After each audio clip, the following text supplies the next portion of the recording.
Let's see, Walt. I believe that we are feeding out to the folks out there on the Utreon. Oh, Walt's showing off knives. Right, what's that? This is an M1 Garand bayonet, but it's like a parade bayonet. Oh, that looks It's nice. What is so the you have sheath? What's the sheath made of? Plastic? the same thing normally. It's like a fiber Oh, material, but okay. just painted white, and then this has been all like nickel plated. Very nice. I think we had a family friend who was a ROTC Mm-hmm. person, Mm-hmm. and I believe actually a Korean War veteran that was a prisoner of war too. By the way. Oh wow. Okay. Oh yeah, that was bad. But Mm-hmm. I think we got it from him. Like Oh, very yeah, cool. So you guys are joining us live on Utreon, and we're here live on Utreon so we can hold up guns. go. Check that out. The dagger with the. Oh, let's see what Walter has. What do you got, Walt? I got the evil P80. The The evil P80. It's P80. not eat. It's an angel. Look at it. It's so cute. Yeah. So right here, I am rocking the dagger, green slide, threaded barrel, of course, optic ready. There you go. Find Nice. my I dagger. think this is the compact one. I believe. Yeah, I think this is like compact size. So there you go. And we're doing this live on YouTube because we can't do this on YouTube, yo. So if you guys, No, let's see what no. Walter's throwing up there. If you're joining us, if you're listening to the audio and you want to join us live all around the world, Walter, all around the world, people are listening to this audio, to the audio podcast all over the world. In Italy, we got people in Spain, and Espana. you name it, people are listening to us. I think I sent you something the other day. So if you want to join us live, go to Utreon/Who Moved My Freedom. That is the place to go. I'll pull that up and I'll talk about Ah, where people are listening to us and the numbers and all that kind of stuff probably a little bit. But yeah, there goes another handgun. Anyway, that's the 100% dagger. oh, That's there you the go. Oh, there you go. There you go. So, all right, so cool. Let's get this kicked off here. I'm going to hit the start button and get this thing rocking and rolling. Welcome back to the Hank Strange Situation, Lifestyles of the Locked and Loaded. We wouldn't be able to keep the Who Moved My Freedom podcast going without the support of great companies like Franklin Armory. Franklin Armory provides 100% US made firearms and awesome binary option triggers. Their focus and purpose is to provide freedom tools to all Americans, especially those in not so free states. So when you're in the market, please consider Franklin Armory. Armory. All right, so big shout out to everyone who's joining us out there. I don't really see that many people joining us out there. No one is expecting us to be on air on Wednesday, I'm guessing. But welcome back to the show. Let's do the jazz hands. Let's do the jazz hands, Walter. Get it up there. There you go. Get it up. Right after I was bragging, people from all over the world, but people from all over the world do listen to the audio side, and we're over 400,000 downloads on the audio, so that's nice. And Yeah. this is episode 959. So we basically have 41 more episodes, and we get to 1,000 episodes. And I think that is a feat that has probably not been achieved by any other firearms 2A related podcast out there. And we're getting close to it, unless God strikes us down with thunder and lightning. Let the Lord come to you. We'll get there. So the And, title of the title of the show tonight is "What's New for SHOT Show 2023." We've got different guests. Of course, Walter Keller joining us of Safety Harbor Firearms. There he goes. What are you about to show off? Boom. So you got to describe to the folks on the beautiful. Just imagine some beautiful Italian ladies out there listening to us. You know. okay, all you attractive young Yeah. and not so young women. They Yeah, could be yeah, attractive to yeah. be We older. take, yeah, that's right. Yeah. We're good with the older ladies, all over the Yeah, world. We'll take them all over the world, not just Indian. We'll take we'll it's all take your good. your Asian ladies out there. We'll take It's all good, man. yeah, the Latino ladies out there. We'll take them all. Oh, yeah, no good. Well, Mhm, what I was holding in my hands was a gnome patch mhm. that is holding the SHTF 50 rifle. That's Right. the first thing. A little gnome character. So And then for those who don't, you've done the gnome before. I've seen the gnome before, right? But not like that. yes, Yeah. Okay. We did a gnome with the Keg 12 shotgun. Right. Okay. So And then I'm holding Bucky. For those who are not in the United States of America, there's a big gas station chain / food store called Bucky's. that this is a And tribute to. This is not. correct. I'm This is gonna be not a your licensed lawyer. product or anything. I'm gonna be your Yes, lawyer. this is Walter. just a This is just a. So the beaver is Bucky's character is a beaver. So I decided to give Bucky a 50 cal. So Oh, okay. we have the SHTF 50 with Yeah. Bucky. Yeah. So that's a SHTF 50 that Bucky bought from somewhere. You're here. You're still there. Let me see. I got to turn off my. I got to make sure I'm not. I don't have multiple internet things on because I probably forgot about that. To be honest with you. So was that 50? It'd be awesome if Bucky's can sell guns. I think Bucky's should, man. They should sell guns. That'd be awesome. No. Yeah.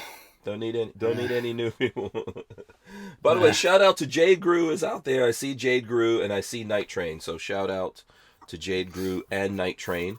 So Walter, what do you want to? Yes, sir. Tell the folks. Are you going to SHOT Show? Yes, we are. We leave Sunday to go up to Lost Wages, as I call it. Mm-hmm. Setup is on Monday, and then the show starts on Tuesday. Our booth number is 200-20038, and we're in the law enforcement ballroom upstairs. Okay. Against the wall on one side. Mm-hmm. Yeah. If you're going to go to SHOT, stop by. I'll have these two guys will be in the house. Plus, we're taking part in the Tough Products Hive, as they call it, which is a series of patches that all fit together and create a hive. Right. Different companies are involved in it. You gotta go all over the show and get these patches and build your hive and all that stuff. So yeah, I saw that. But you have to. Go ahead. You have to ask for that one. That's not going to be on the table. You're going to have to beg to get that patch. So, you might have to beg. You might have to do the jig. You might have to do some social media posts. If my wife's involved, you might have to have another good patch to trade for it. Oh boy. Okay. So, anyways, yes. So yeah. So the hive patches, you got to jump through hoops, but the Safety Harbor Firearms patches. Now, can one person get both patches, or you got to come back multiple times? Oh, I mean, our patches? Yes. Well, they're going to have to be some wheeling and dealing and trading, and okay. You have to be on your best behavior. You got to know your manners and all that stuff. So okay, here you go. Here's the hive ones for people who want to know. There you go. There's the Safety Harbor Firearms one. Yep. And so what they're doing at Tough Products is once you get all those patches, they're going to have those the mounting, I call them boards, but it's cloth, and you can put all your patches on a cloth and on that, and they'll have those for those people who gather everything, plus some extra little prizes too, I guess, some more of their patches and stuff, because that's what they do at Tough Products is patches and promotional products. Oh, okay. Okay. Yeah. So, oh boy. So, by the way, you guys can go into the Discord. There's a link somewhere for the Discord for anyone who wants to go into it. If you don't see it, Lola can post a link for the Discord, and we will do that. Asper Warrior is also here. He says, "What? What's up?" Go ahead. You read it. I'm trying to think.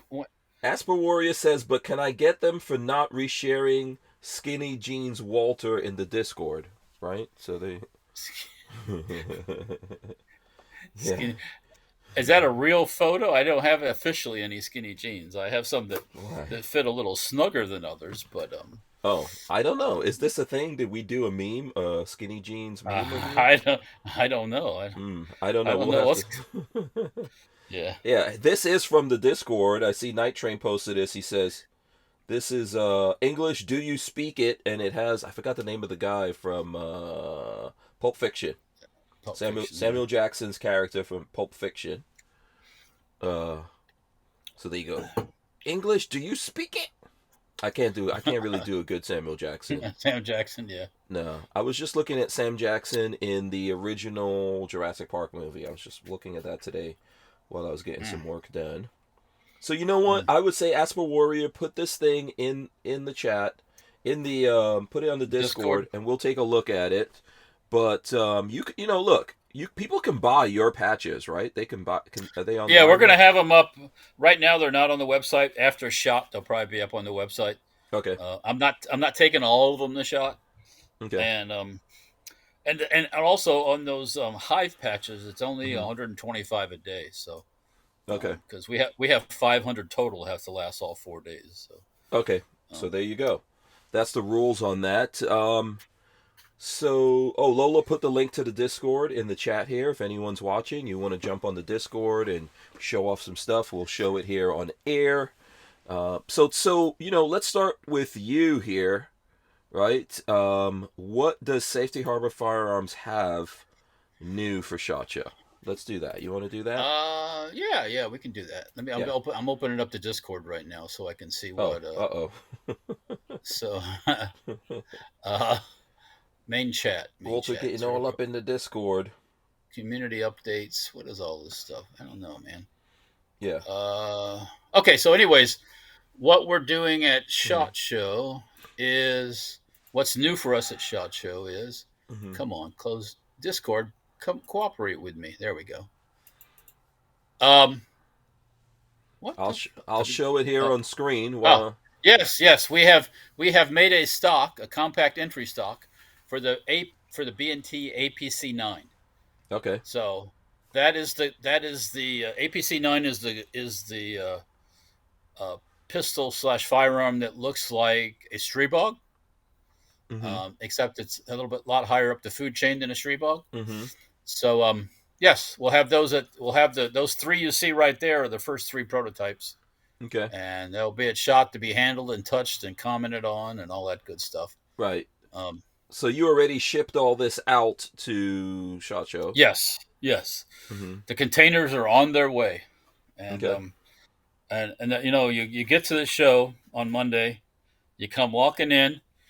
And you go, okay, containers, please be at the booth. Please be at the booth. Please be at the booth. Oh, boy. They'll be there. Did you ever show up and they weren't there? Yes and no. One time they weren't there, but they were stuck in somebody else's booth. Okay. They were in the wrong place. So we had to go get a couple of the moving dudes? A couple of the union thugs to... So you get the ones that drive the forklifts to move it over to our space. Yeah. So yeah. But I'm sure those guys make good money in Vegas, and every now and then, some one of those guys gets busted stealing guns from SHOT Show. Yeah. It happens. It always happens. Yeah, it seems like. Mm-hmm. No, we've never had any. Well, one year we left the keys for the containers at home. Mm-hmm. Oh wow. So we. Peggy's mom was in town keeping an eye on Spencer, and she put the keys in an overnight envelope and sent them. And we had to wait till about 11 o'clock to get our stuff set up at the show. So. Oh, okay. Wow. Yeah, we just sat in the booth in the chairs and just waited. So. Oh wow. Yeah, you got to have maybe put combination locks on there. You know. Well, the way that the locks are set up, I guess you could have one, but we make sure now that keys are in. Somebody's bringing the keys. Yeah, you got extra. There's 2 sets of keys. 2 people have keys, so yeah. Oh, okay. Yeah. All right, so there's backup keys. All right, so let's see. I see Chris Cruiseman Bolus out there as well. Asper Warrior says, well, calling my bluff and making me hunt down the photo, so we'll wait to see if you find it and you put it in Discord, let me know so I can just tell me to check the Discord and I'll go over there.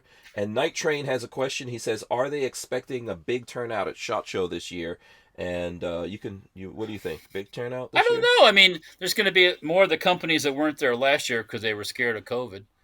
I know Sig Sauer is officially bowed out of the SHOT Show. They're not going to be there anymore. Sig is not doing it ever again? I don't think so. No. They're putting on their own event someplace. I heard. Okay. So Interesting. yeah. So we'll see. Last year there was a lot of the big ones that weren't there.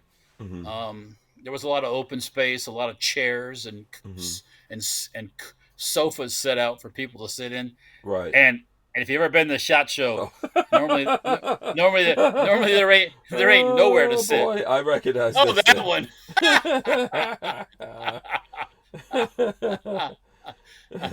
You Look at that like, face, huh? You look like isn't this is how Will dresses. I haven't been that skinny since I came out of my mother's womb. So wow. That is a blast from the past. that is not me. That's an artist interpretation. Oh, I think really that's not you? No, it's not me. Oh, I like think some Soviets did that. Why would I be wearing headphones? Look at the sneakers. Yeah, that's not me, man. That's not. Yeah, me. someone just took your they just did a screen capture of you wearing headphones on the show and then put it on this dude's body. Stuck it on the That was back in the good, that's back when Patrick had boobs and all that stuff. Oh, yeah, there was boob ones of Babyface. All of us have some kind of meme thing. So this is why the Discord, man, people get to bring those things back up. Yeah. And show them. While I think about it real quick, it popped into my head, and we can talk about it later. One of the other YouTubers out there, that 704 Tactical, he has removed over 600 of his videos from YouTube. Wow. Why? Because of all this new stuff. They're going to go back and look at all that old stuff, and you'll get a strike before you freaking know what's going on. So okay, I understand. Yeah. By the way, Asper Warrior says he did that a long time ago. That's true. Oh, okay. Well, that's righteous. You did a good job on that. Yeah. Yeah. Shout out to him. But I've never been that skinny. So right. Gen Champ Jr. says, what does he say here? He says, "What's up to everyone?" Okay, so in terms of, and we'll get back to the stuff that you have going on here, for SHOT Show. But in terms of everyone taking down, their stuff on YouTube. I don't know. Like, listen, YouTube has deleted my videos. This is the way I look at it. Like, if they're going to delete it, let them delete it and then deal with that. Obviously, if you get a strike, it's no bueno. I know Patrick said he got some more videos deleted, but I don't think he got any extra strikes on it. But it's kind of random right now what they're getting up to. And you kind of have to be careful, because I've removed videos from YouTube myself. But all of that is throwing the algorithm off and everything when you're removing it, and everything that they're doing is kind of random. So yeah, well, I don't, this 704 Tactical on his main page on YouTube has like over 800,000 subscribers. Yeah.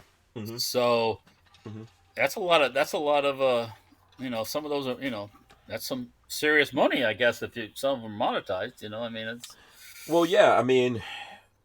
Hopefully it is. I think that, definitely people are deserving of making that money. Yeah, but he's worked it. I mean, YouTube's up to. And you remember when I gave him an upper, or I gave him a rifle, and he shot the running car, and that was one of his first big breakthrough videos he did. And I think he had, I don't know how many 100,000 views that thing has gotten, but and he wasn't nearly as large as he is now. But yeah, I think back then he was a couple of hundred. Wasn't he a few 100,000, or was he 100,000? I don't even know if it was at 100. Yeah. So. Oh wow. Okay. Yeah. Yeah, he's been on the show. He constantly running deals and offering people specials and telling about special deals. So that's his gig too. So right. That might be why he. Listen, it's so tough to know why people are getting hit by YouTube. I try not to figure out exactly what's going on with them and what they're up to. And but listen, it's up to everyone how to run their channels. I see we got Dave getting set up here. What's up, Dave? What's up, guys? We got Dave from HiPoint joining us here. So you got, by the way, let me just say this, Walt, because I totally forgot to say. So Walter's here. We might get Roy from Barnauls. I don't know. He's got some stuff going on. I think we're definitely getting Kevin Dixie. So we'll be talking about stuff. And we've got Dave of HiPoint joining us because you've actually got The what are you calling it? The JX10? The JXP. JXP10. Yeah. So that's the 10 millimeter HiPoint. Whoa. And then so I mean, come on, we're gonna probably need better lighting. Yeah, hang on. Yeah. Yeah, I think that's a 45. You're pulling our leg. Come on. There you go. Boom. All right.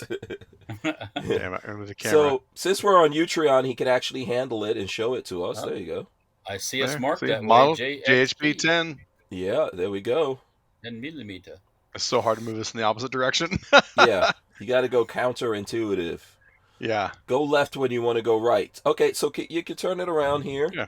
Show us some of the details. Okay, you need more light in this room. Where's no your doubt. flashlight, man? You're a gun guy. I know you got a flashlight on you. Yeah, I know. It's the whole like backwards like thing. Yeah. Oop. I see 10 millimeter. Yeah. There you go. It looks like I'm pointing at myself. I know. Yeah. I know. What a great Don't do angle. it, Let's not freeze frame that. It's not that bad, dude. Don't do it. Hang on. Let me see Yeah. if I turn up my overhead lights. There might be. What are not you too using? bright. What are you using for your camera? Because I was gonna say you can. Right now I'm just using just a Logitech webcam. Oh, okay, I there had you time. go. I still need to get a dummy battery for either Yeah, my why are you Canon trying or to be my all Sony. sexy on us, man? You know, go back to sexy after we look at the gun. There you go. All right. Oh, that's wrong gun. That's yeah. Exactly. I was about to say. Wait, what was that other one? I don't know what you're talking about. Wait, hold on a second. Okay, so here we go. Threaded barrel. Yep. Nice. This is full size. Jeez, there we go. Yeah, there's a full frame of it. Yeah. I like the grip. The grip is nice. And Yeah, new textured grips with the logo. Mm-hmm. Obviously, new, larger, easier to manipulate. Thumb safety. Yeah, you can obviously then it's got the a legit pick rail. Yep. You know, and yeah, thread barrel, 578 by 28, so 45 thread. Still looks like a regular HiPoint sight, but it's actually replaceable and compatible with Glock front sights. Nice. Okay. And then magazine is still 10 round capacity, but it's the same magazines in the carbine, so you can go from your carbine to the JXP effortlessly. Okay, is the yellow follower what you are all the magazines yellow follower? I can't remember. No. Yellow is 10 millimeter, orange is 45, and green is 40. Okay, Walt's showing the there you go. 45, yeah. Yeah. Okay, very cool. So and then the rear sights, is that Glock also? Nope, it's still our design sight, which again, let's catch the light right here. Yeah, or go flip the gun. Yeah, point the gun down. There you go. Walther Arms has been making concealed carry handguns for over 90 years, starting with the PPK. Today, Walther is based in the good old US of A and still builds quality firearms like the PPQ and PDP for personal defense and competition. So when you're in the market, please consider Walther Arms. We wouldn't be able to keep the Who Moved My Freedom podcast going without the support of great companies like Walther Arms. Yeah, so someone, let's see, let me catch up with what everyone's talking about here real quick. Who was it? Someone's talking about, let's see, who got a lot of attention? Oh, they took down Demo Ranch video with over 5 million views. So, there you go. They took it down for screwing on a suppressor. I don't know if that's why they're taking down the videos, but I know a lot of people are getting suppressor videos taken down. Really? And Asper Warrior says he did a re-edit of the video, so that's back up. And then also you're missing one of the trilogy posters in the background. I'm well aware of that. Thank you. I have the fourth one still rolled up, and I never did acquire the 79 original. But I appreciate that. Yeah. You know, people are going to notice everything. Oh, yeah. No, that's cool. I've had these things forever, too. I mean, yeah. Asper Warrior says you came on with your Snapchat lights. That's awesome. Funny. Yeah. And Asper Warrior also says I may need to buy that JXP10 so I could use 10 millimeter if I find any hipsters in the apocalypse. So they're shipping out right now, so yeah. So okay, let's get another look at it here. We've got some time. So this is shipping out. This is shipping out to stores. Okay. Yeah. Well, to distribution this week. Yeah. Okay. All right. So should see within dealers' hands. You know, next week while we're all at SHOT Show. Okay. But yeah, so going back over it again, I guess do a quick full frame. Mm-hmm. The JXB10, yeah. So the rear sight, it still looks like our typical rear sight, but actually this is an elongated base. Same thing that we keep talking about that's coming on the YC9. Okay. So you can actually pull this sight off and replace it with a pick rail or an optic plate. Mm-hmm. And I think to tell you, I think on Instagram yesterday or today I threw something up there with it that shows. Oh, it's on options, Instagram? I don't have them on me. Mm-hmm. Yeah, I'll pull up Instagram. Because I don't think you sent me those pictures of that before, right? Because I just basically took them like the other day. So let me see. I could pull up. Yesterday's post, I've got it up there. Okay, on HiPoint. So right now, like the optic plate, which what? What's the high? Is it high dash point? What is the high no, point? it's just HiPoint Firearms, all one word for Instagram. Oh, okay. HiPoint Firearms. Yeah, there's a lot. Because like I've got like a YC9 sample. Yes, YC9. And this thing, it is the optic plate is what this Crimson Trace dot's sitting on. That's the same plate that you could get for the JXB10. Mm-hmm. Right now, it's just the one footprint, which I think is also the same as the Shield RMS. Okay. So we'll have additional footprint plates coming in the near future. Okay. Yeah. By the way, there's a lot of people trying to clone that HiPoint Instagram. Oh yeah, between that and Facebook both. Yeah, be very careful out there when you're looking at these. But so this is HiPoint right here. And I mean, if you ever honestly, just go to our website and then it'll link directly to this. Yeah. So is this the picture you're talking about here? Yep. Okay. So from the first one, that rear sight removes, and you could put the plate. Yep. Right, and then or you could do a pick rail. Okay, yep. So and then that's what the plate looks like with the optic, just for people who want to. Yeah, very cool. Okay.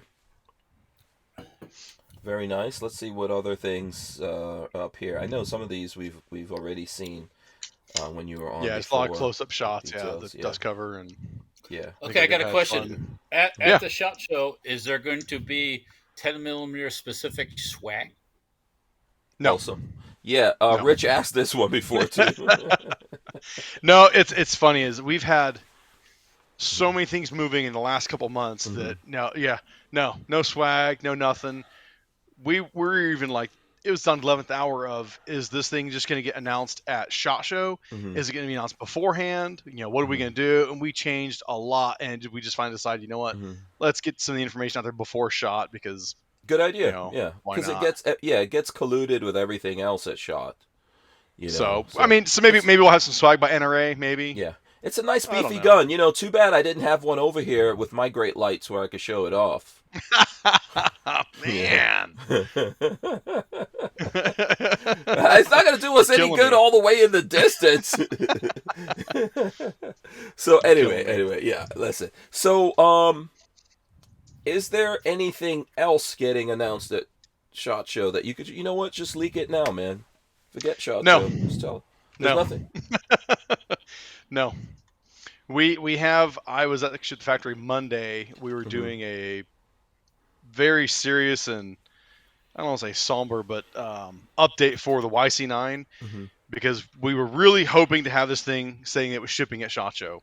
Mm-hmm. And unfortunately, it's just not. It's just not happening. The gun just flat out isn't ready. Mm-hmm. I mean, the internet can scream all they want at us. They think that we don't care. They think we find this a joke. And no, it's not a joke. We do want it out as bad as everybody else. Mm-hmm. And there's no point releasing the gun if it's not ready. It's just, that'd be stupid. Mm-hmm. So sadly, it's not. But the YC10, or the YC10, the JXB10 was ready. And so, that's why we're dropping it and getting it out. But I can still tease and do this. There you go. YC9. Oh, there you go. Boom. So that is a YC9 that you've got over there. Yes. This is a YC9. Pre-production model. Actually, the 10mm is way more of a cannon than a 9mm is. Mm-hmm. Oh, absolutely. I know. Yeah. I've had people asking that. Are we going to get a Yeet Can edition for that? I'm like, I don't know. Yeah. Considering it's a real cannon, yeah. Yeah. Lola wants to know how many magazines are coming with it. Just the one. What do the magazines cost? Will you guys have extra magazines available when it comes out? Oh yeah. I mean, the mags are available now because it's a 10mm carbine mag, and the mags are $20. That's right. Yeah. Mm-hmm. Yeah. Yeah. So do you think that we're going to get the YC9 this year? Or you have no idea at this point. You're not making no, predictions. no. I mean, yeah, that's one of those things. Like, if you give me ask for a hard deadline, that's not going to happen. I won't give you one. Do I think it'll be out this year? Yes, I do think it'll be out this year. I understand where they're at with the design and the work on it. I just can't comment anymore on it beyond that. It's one of those things where in a month we could be going, hey, guess what? It's coming out. But then at the same time, it might be still another couple months out. I just don't know. Don't know. You know what, man? But I've shot it. I can tell you that. I've shot it, and I've shot it a good bit. Okay. Okay. Yep. So, I mean, it's crazy, crazy close. It's just one of those things where if it's 99%, that's not good enough because so you're what's the going to find hold too many up? 1% guys finding it. Can we talk about what the holdup is? Is it ammo related? What's the? No, it's not. It's not ammo related. It's still internal design issues on it. Okay. That's keeping it from being 100% ready. And that's really what it is. It's just not 100%. Okay. All right. Yeah. And, listen, we have enough haters out there that why would we release something if it wasn't 100% ready? Yeah, don't put it out until it's ready. And I think what you could do is, I mean, why kill yourself for SHOT Show? I think you guys can have your own event. You can have a HiPoint event, wherever you want, but you can do it in Ohio or wherever. Where's the main stuff getting built? I know it's all in Ohio, and we've there's actually a facility about halfway between where I am and the factory. That's a huge facility that they would probably happily accommodate us if we wanted to do some big, range day press release. I'll come out there, man. I'll come out there to HiPoint and actually IC9. Yeah. You'd probably be better off doing it on your own event. I bet you get some other. I mean, you'll get some real big YouTubers. You never know. Dembo Ranch might come out there. I mean, like I can tell you, it's like we're not gonna be at range day next week with this thing. Right. We're just not. I mean, part of it, it's the expensive SHOT Show. Range day is extremely expensive, and so again, that's also part of the reason of getting out early because we weren't going to be at range day.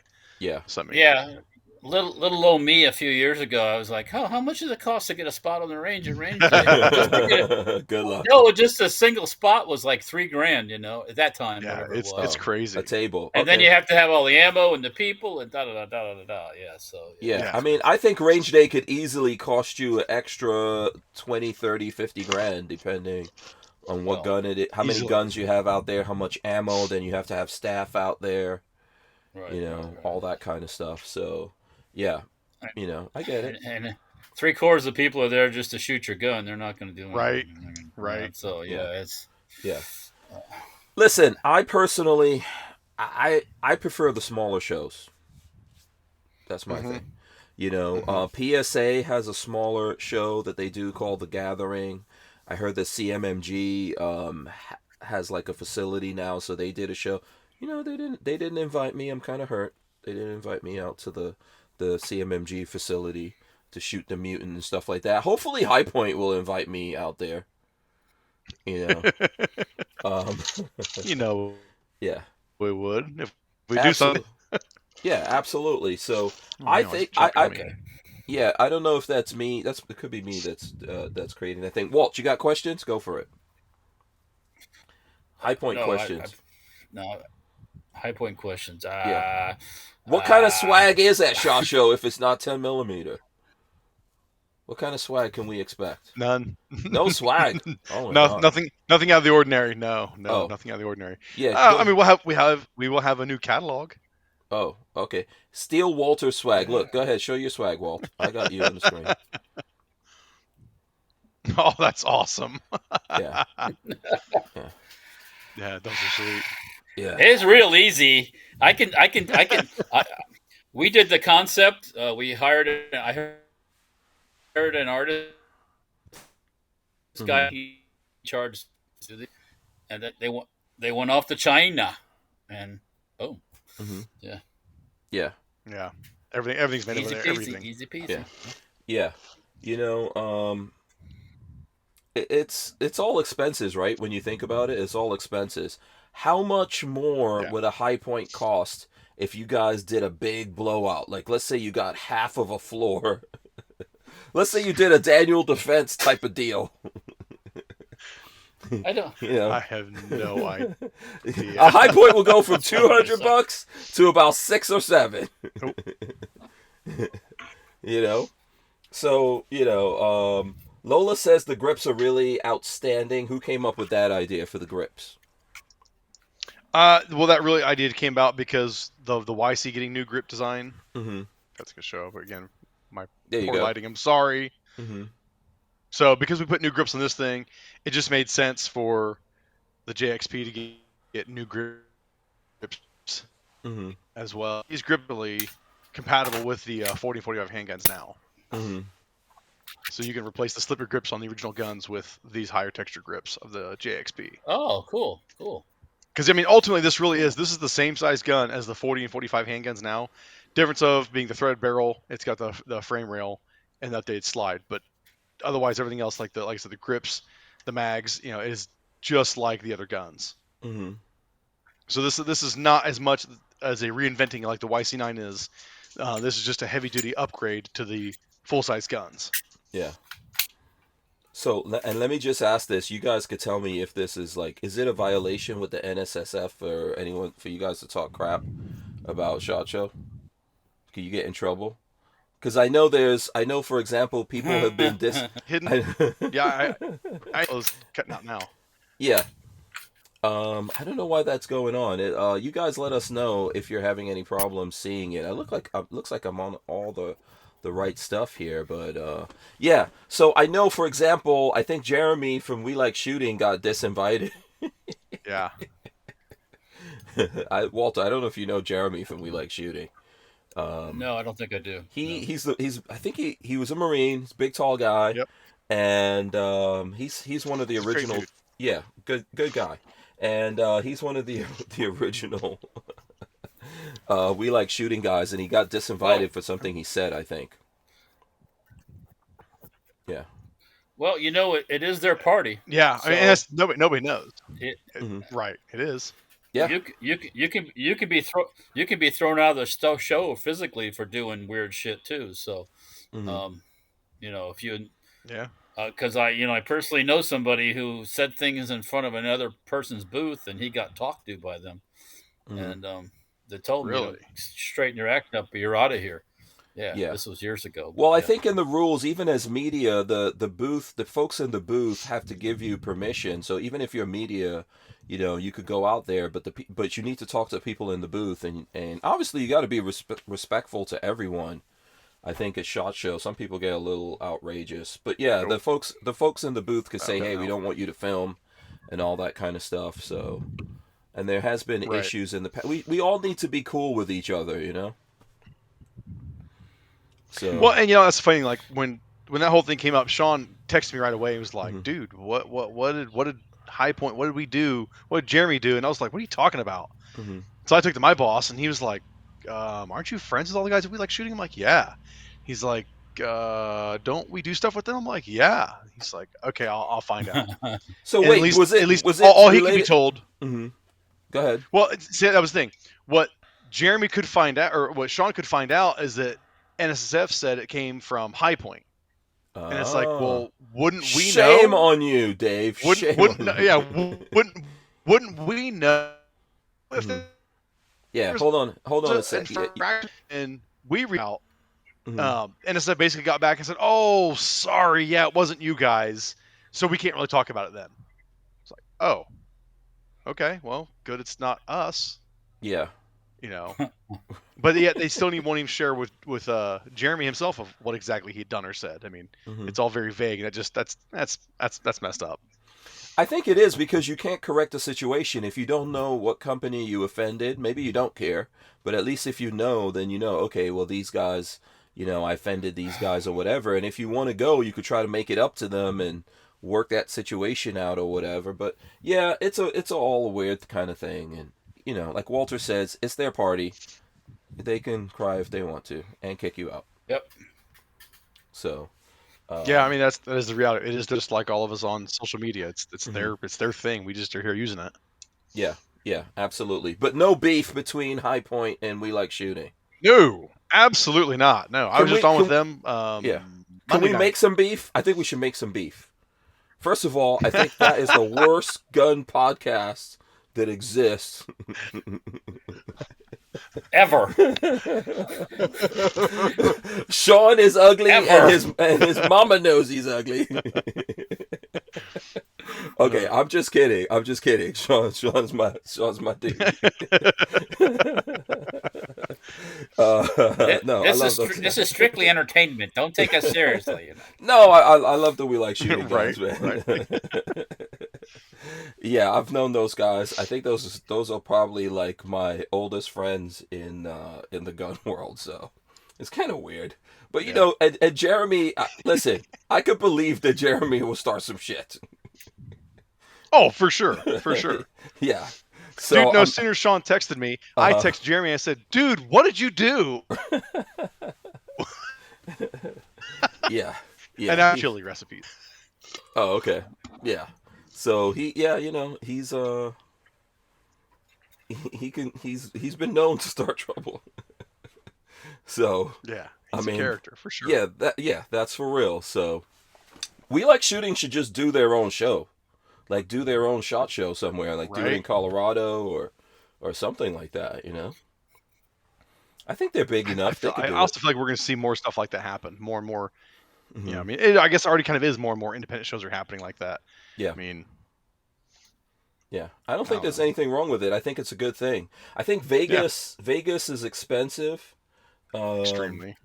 Yeah, you know. Oh, Asper Warrior says I heard Sean uses original first print Alien movie posters for toilet paper. Yeah, okay. That's not cool. that hits. That hurts. Yeah. And Night Train is trying to start trouble here. He says, "I bet Sig Sauer is not attending SHOT Show this year because of all the time having to deal with the P320 lawsuits."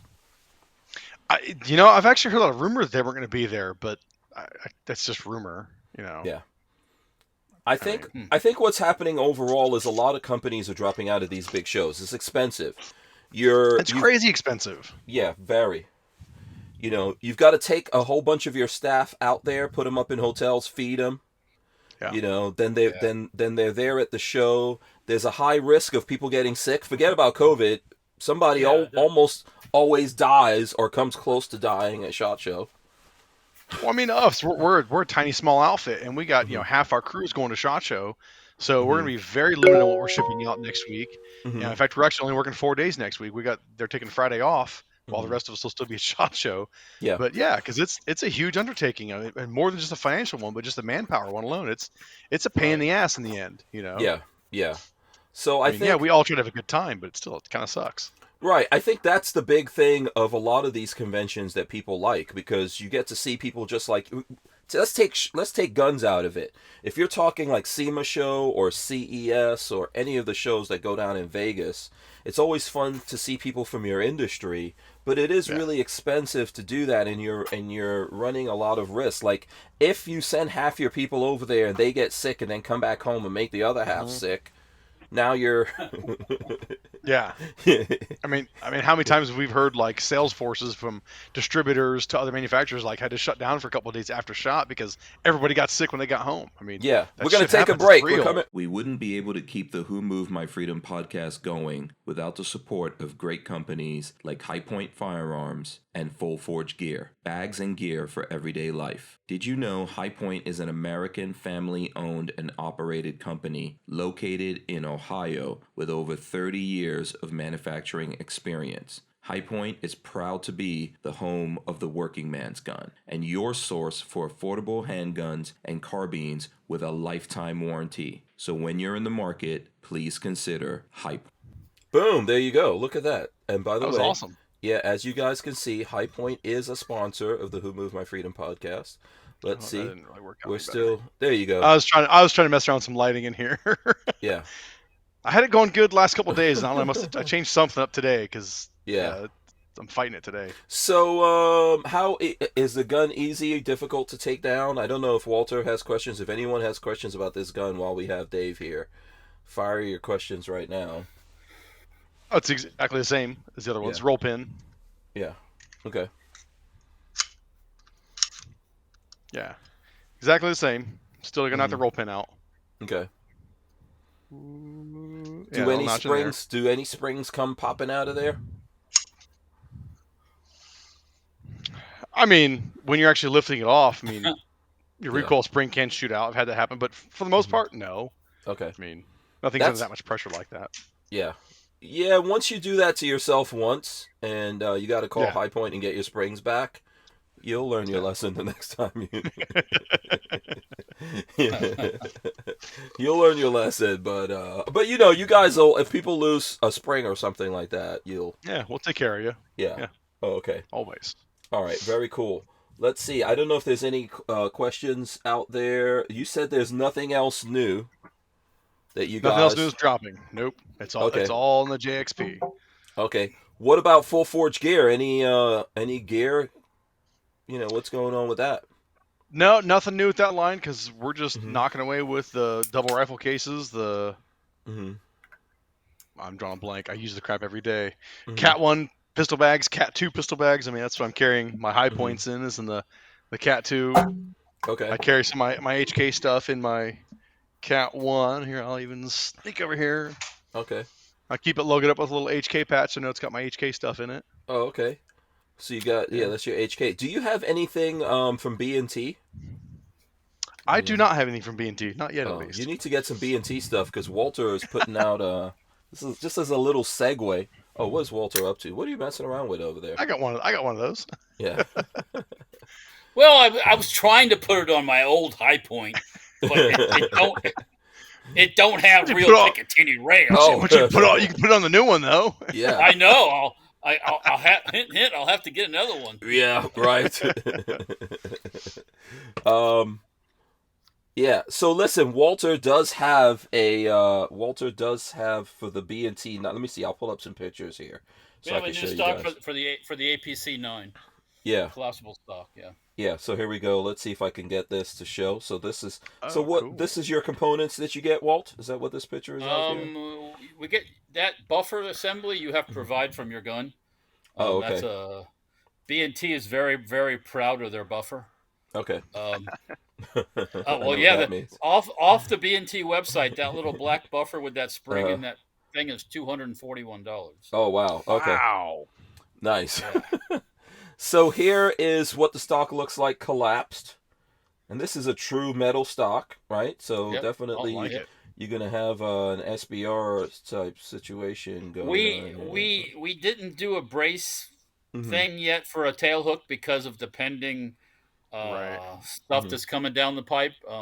If things change, and who knows, maybe in a year or 2 years, who knows, maybe that'll all get flipped. But I hope so. I hope it doesn't go into effect in the first place. Right. Well, if that happens, we will definitely have a tail hook. A place to mount your tail hook on there. So yeah, we can only dream. We can only dream. Hopefully, Congress will help us out with that. So yeah, there you go. I'm showing you guys some. So Walt, when is this going to be available? What are you selling it for? Do you know? Availability, you're probably looking at realistically sometime in March. Okay. And then price-wise, it'll be similarly priced to our HK stuff and the Streebog stocks. I don't know exactly, but it'll be similar. It's the APC 9 is basically the Streebog, or the Streebog is the APC 9, I should say, simplified. So it'll be it's very similar in design to our Streebog stocks. It'll be similarly priced. Versus that'll be with you, the consumer, providing that buffer. Okay. So, okay. Yeah. B&T gets $650 for their stock. Wow. So, oh my goodness. Yeah. So ours will be in that. It'll be less than half of that. Oh wow. Okay. Just remind everybody that stock costs more than our carbines. Not the same class, I know. Trust me, I get that. But wow. Listen, I think someone, I don't know, maybe like I don't know, randomly, like maybe a Safety Harbor Firearms should make a little. Can we like that 10 millimeter? How difficult would it be to convert that to a little carbine that you can SBR, put a nice little stock on it, and have a 10 millimeter? What do you think, Walt? What? Take the 10 millimeter pistol you're talking about and turn it into a... Yeah, you don't have much. You got a pretty tight turn. As you can see, you can see right there. Yeah. You don't have a whole lot of room to work off of to go out from there because of slide movement. Yeah, it might be. I mean, you could 3D print a stock assembly for it that attaches to the right. existing one. Right. That's what. Oh, you've seen. Okay, that's what I was going to ask you, Dave. If you've seen anyone do that yet? For the C9, yeah, I've seen some guys do that. Okay. Yeah. Yeah. Interesting. I mean, there's some talented people out there 3D printing stuff. So. Yeah, no doubt. Oh yes, we know some of them. Those are the guys that ask me every time they see Dave on here. They're like, "Yeah, can you ask him if we could get some HiPoint kits for 3D Dude, printing?" that's all our Twitter feed is the guys just hammering us for parts kits. And we literally just, well, I should say we. I literally go back and look at it and I laugh. It's entertaining. So, I'm like, yeah, no, sorry, it's not. Just happening. so you know, I know them. I could negotiate peace between the two parties if you want. No, I find their posts entertaining. I'm not complaining, But I do know who that is. They do some cool stuff. Yeah, absolutely. Somebody that violated the rules. No, violated what rules? Never mind. Forget it. Oh, yeah. No. Another person. No. No, but I do know those 3D printing guys. I mean, and I think at some point here I might do some stuff. But you guys don't want any of that like authorized stuff, right? If people want to do things with HiPoint, they need to buy a HiPoint. Yep. And then they find a used one or a new one, and go whatever, do whatever. But you're cool with that, right? You're cool with people doing that. You're not against people making their No, not against it. Just we're not going to supply it with parts kits and come into kind of like liability because Yeah. Yeah. I mean, well, like we've talked in the past, like the marketing wise, even since the JXP10 dropped. Oh man, I've gotten drilled on Instagram again. They haven't bothered me in months with pulling posts. Oh yeah. I dropped this thing, and then I was there. I mean, like a fly on shit on Instagram and Facebook both. So I mean, so that's why like every post now is just JXP10. That's it in the picture. You can't say nothing else. You can't do anything, say anything. You just Yeah. They hate you guys. They blame you for what other people do with the HiPoints. I don't know how. Yeah. You guys aren't selling HiPoints to gangsters or anything like that out there. I mean, nope. All the FFLs, man. All the FFLs. Yeah, everyone's going through a process, and if people are somehow, it's so weird that they make laws and people don't follow them. What? Yeah, I just don't understand that. How is that possible? Then we got to blame the people because a 6-year-old somehow. Did anyone find? I know Kevin Dixie's coming on. I think he knows. Does anyone know how that 6-year-old kid got the gun that he used to shoot the teacher? Oh, okay. No, I just heard the headline. That was it. Yeah. But yeah, parents. I'm assuming parents are going to be involved somewhere in there. One would think. Yes. I'm assuming that kid has parents. I don't know if he lives on his own. It's possible. But yeah, okay, so Asper Warrior says, Walter, providing that buffer doesn't mean sending it to you, though, right? No. You get the stock. Okay. You've got to install that yourself, yeah. Okay. It's not that tough. You got to drive out a roll pin, put the buffer in, drive the roll pin back in. So, yeah. And if you have problems with that, find a buddy, because there's always a friend who can drive a roll pin. So, yeah. Well, how different is the back of the APC9 versus the GMH9 for like that stock assembly? Well, we're going to do a GMH9 too. That's next in the okay. Yeah, that's on the list. Yes. I have both. I broke down and bought both of those. On the same day. I was there, Dave. Yeah. It was an amazing. Can I tell the story, Walter? Sure, you can tell the story. It was an amazing, beauteous thing. Like, Walter is thinking like, oh man, I got to buy these things. My wife does all the money stuff. Okay? She does all the money right. stuff. Okay. So me and Lola happened to be over there that day, and somehow we got on the subject, and I was like, oh, poor, Peggy, come on, Walter needs this. It's business. And Walter's just over there. He's being like, he's just being quiet. And then Peggy goes, I got no problem with that. Okay. Walter immediately, his laptop was preloaded. Preloaded with those guns. I think you bought those guns in like less than 2 minutes. I didn't waste any time. Awesome. Well, I guess not. I found a place that had them. I think it's Omaha Outdoors, and because sometimes it's spotty where you can find those things at. They had both of them in stock that take the Glock mags, and I'm like, I'm in. Yeah. Yeah. Dang. Yeah. So it was so nice, man. You know, I was thinking, I started looking at Lola, and I was like wondering, I wonder if I can get approved for some stuff. But Lola would not make eye contact with me. Can I tell you another story? Can I tell you another story? Yeah. Not about guns, but about tractors and property. Mm-hmm. Up at my dad's place, I really could use a tractor to kind of fix things and make it like I want. Yeah. So I'm talking to my wife, and I was like, I could really use a tractor. She goes, you can get one. Oh. Whoa. I was like, really? Mm-hmm. So I got to figure this out. I got to figure this one out. So you know what, Walter? I will let you leave that tractor at my place. I just might do that, actually. Oh, that would be awesome. Yeah. I'll keep it nicely used for you. Yeah, I'm sure you will. Would you like to have a bush hog too? Oh yeah, this is sounding good now. I hope this is like a for real thing. I'd be happy. It's so weird, man. I don't know. Do you live like in the country, Dave, or? No, I'm in the burbs. Straight You're in the burbs? Oh, okay. Yeah. Living in the country, it's cool. I love it. But yeah, man, you got constantly fighting your property. I don't doubt it. Yeah, and in Florida, everything freaking grows. Oh God, I can only imagine. Yeah.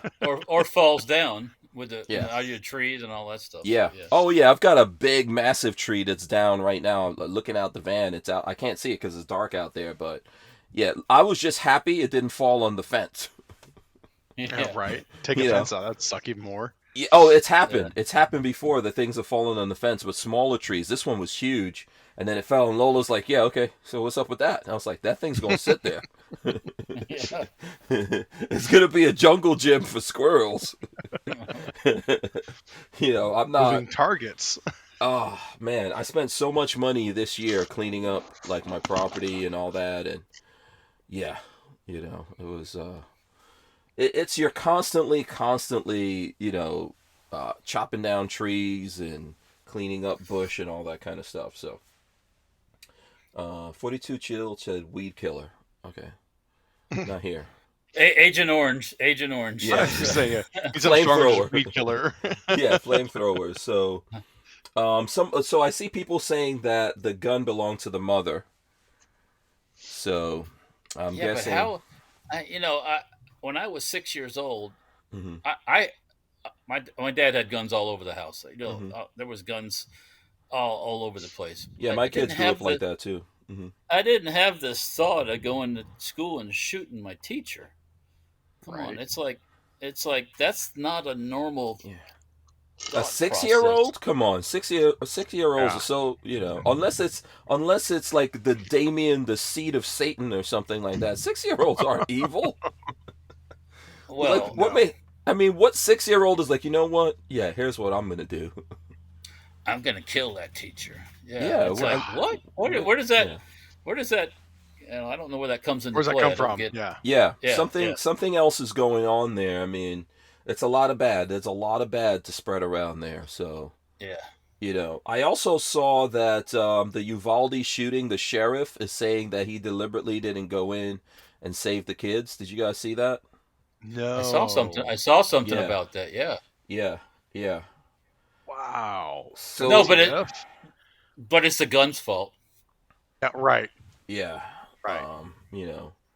So yeah, I think there's a lot of crazy things going on out there, and we've been saying it for a long time, people need to stop looking at the tools that people do stuff with, because a 6-year-old could steal a car and do something terrible with it. Yeah. So, you need to focus on the people, not the... Yeah, we need to find out what's going on there with that. So, we got like 5 minutes here. What SHOT Show stuff are you guys looking forward to other than your own things? I'll let you guys go at it here. Let's see. And I'll see if I can pull up anything from the... I want to put my hands on that POF lever gun, that mag-fed lever gun. I want to put my hands on it. It's kind of cool. What? Hold on. What? POF? Yeah, you didn't see it? Yes, POF, yeah. Okay. I saw the picture of it, and I said, "Oh, that's kind of cool." And then I saw how much they wanted for it, and it's like, no effing way. Sorry. We were. I was on with Tony Simon and his guys last night, and we were talking about the same. A couple of us started the same way. It was like 2K, no effing way. But another No guy said, way. but you know, if you're into that tactical lever gun and you get a Henry or a Marlin and you have it all outfitted, you're going to still spend about that same kind of money. So like, maybe it's not so bad. I mean, it's just No, I don't know. you're I paying just for it up can't. front, but I don't know, man. What magazine is it using? It's their own mag. It's proprietary. Yeah, that's dumb too. That should be using a CZ Scorpion mag. Exactly. I think it should be a CZ Scorpion mag, but I still think it's kind of cool. No, it's cool. I kind of want one. All right, let me explain this to you. It'll be cool. You'll get it. You'll shoot it. You'll put it in the safe, and you'll never touch it again. Yeah, it would be a forced rotational shooting because I already only shoot a couple of guns at any given moment, anyways. So it looks kind of cool. I would like to see. If you guys see that out at the show, please send me pictures. Oh, I will definitely take a look at it. I was like, oh, that's kind of cool, and then I saw how much. I'm like, I don't need it that bad. No. No, it's expensive. It's expensive. I can't see any other pictures other than this one though, so I don't know. I have a Marlin 4570 like trapper with a 16-inch barrel. Mm-hmm. And it's it's stainless steel and it's got a laminate. I like that stuff. I mean, not because it's traditional, just because it's just short and badass. Yeah. But that at the time was $600 and something. That was a few years back. That's about 10 years ago. Oh, dang. So, yeah. Yeah. By the way, Lola found some pictures from SHOT Show. I don't know when this was. Here's some Steel Target stuff from SHOT Show. That was a few years ago, yeah. Yeah. Let me see what I think there's another picture here. Oh, there we go. That's the whole family. Yep. At SHOT Show, Peggy, Walter, and some handsome, my son Will and handsome Alexis. guy, and then Will and Alexis over there. That's a handsome guy there hanging out with you guys. Hey, you're clean shaven too. What? Yeah, you shaved that. You shaved that day. Yeah. It's just been taking me a long time to actually build up a beard. Some of us are beard challenged, or beard deficient, I should say. It happens. Yeah. As Kevin is just looking like, I know. Don't say anything, Kevin. I have nothing to add. Nothing. I don't want to hear anything. I wish I could sell mine. I'd be like Trump if I could sell my stuff. What? Sell your beard? The fur. Oh. They could be like a sheared like a sheep and sell that stuff. You know what I'm saying? Okay. All right. I got a haircut today for SHOT, so I'm ready to go, man. Oh, okay. All right, cool. So listen, we got Kevin Dixie. Dave, are you okay to stay? Do you have to go? We got Kevin Dixie. Yeah, I got a few more minutes. Yeah. Okay, cool. All right, cool. So yeah, we can all hang out here. Kevin, welcome to the show, by the way. Kevin Dixie, NOC, joining us here. We were just talking about stuff that people are looking forward to at SHOT Show, and I think Dave was saying he's looking for the POF Lever Action 9. Anything you're looking for at SHOT Show? You got 56 seconds. 60 you want me to seconds. wait? Yeah, I know that's kind of tough for you. Yeah. I can tell you. In the meantime, I'll say what's up to everybody. Walt, what's going on, man? Dave, Hey, Kevin. Pleasure. How you doing? What's up, buddy? But Hey, yeah, Kevin, the candy's in the containers and going to the show. Kevin's gonna need like 20 minutes just to say what's up. I'm telling you, since the last SHOT Show, I mean, I don't know, it's been like a year and a half, but I'll drop like, I don't know, probably 65 or 70 pounds, somewhere up in there. Wow. And I'm going to put about 2 pounds of it back on with the candy with Walt's boot. And what I mean, you got a haircut like now for next week? Oh, yeah. Obviously, who can tell the difference? I was looking like a hippie. I almost just went blind. We're going to take a break. With Armslist, you can shop the extensive list of local and nationwide firearms classified, now with more confidence because of their built-in firewall. For only $6.99 a month for personal use, or $30 a month for business vendors. So when you're in the market, please consider Armslist. We wouldn't be able to keep the Who Moved My Freedom podcast going without the support of great companies like Armslist. Yeah. I know, Walter, that was a low blow right before the break. Go ahead. You can get. Now, as far as what I'm looking forward to at SHOT,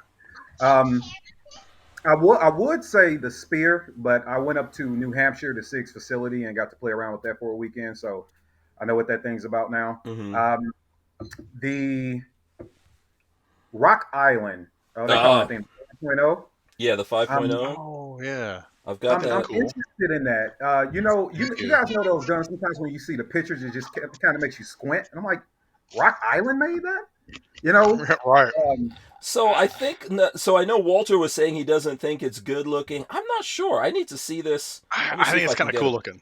Yeah, I need to see if I can get a better look at it. There we go. That's probably a better look. It's kind of sleek. Yeah. It does have kind of a I don't know. I would need to feel this. Man, it looks like my Strike One. And I read a little bit. On it. Okay, it's $1,000. It's $1,000. Mommy. Yeah. But the way that they're touting, the low bore axis, because immediately when I saw it, it's like, oh, that reminds me of a Steyr All. I thought I see. Yeah.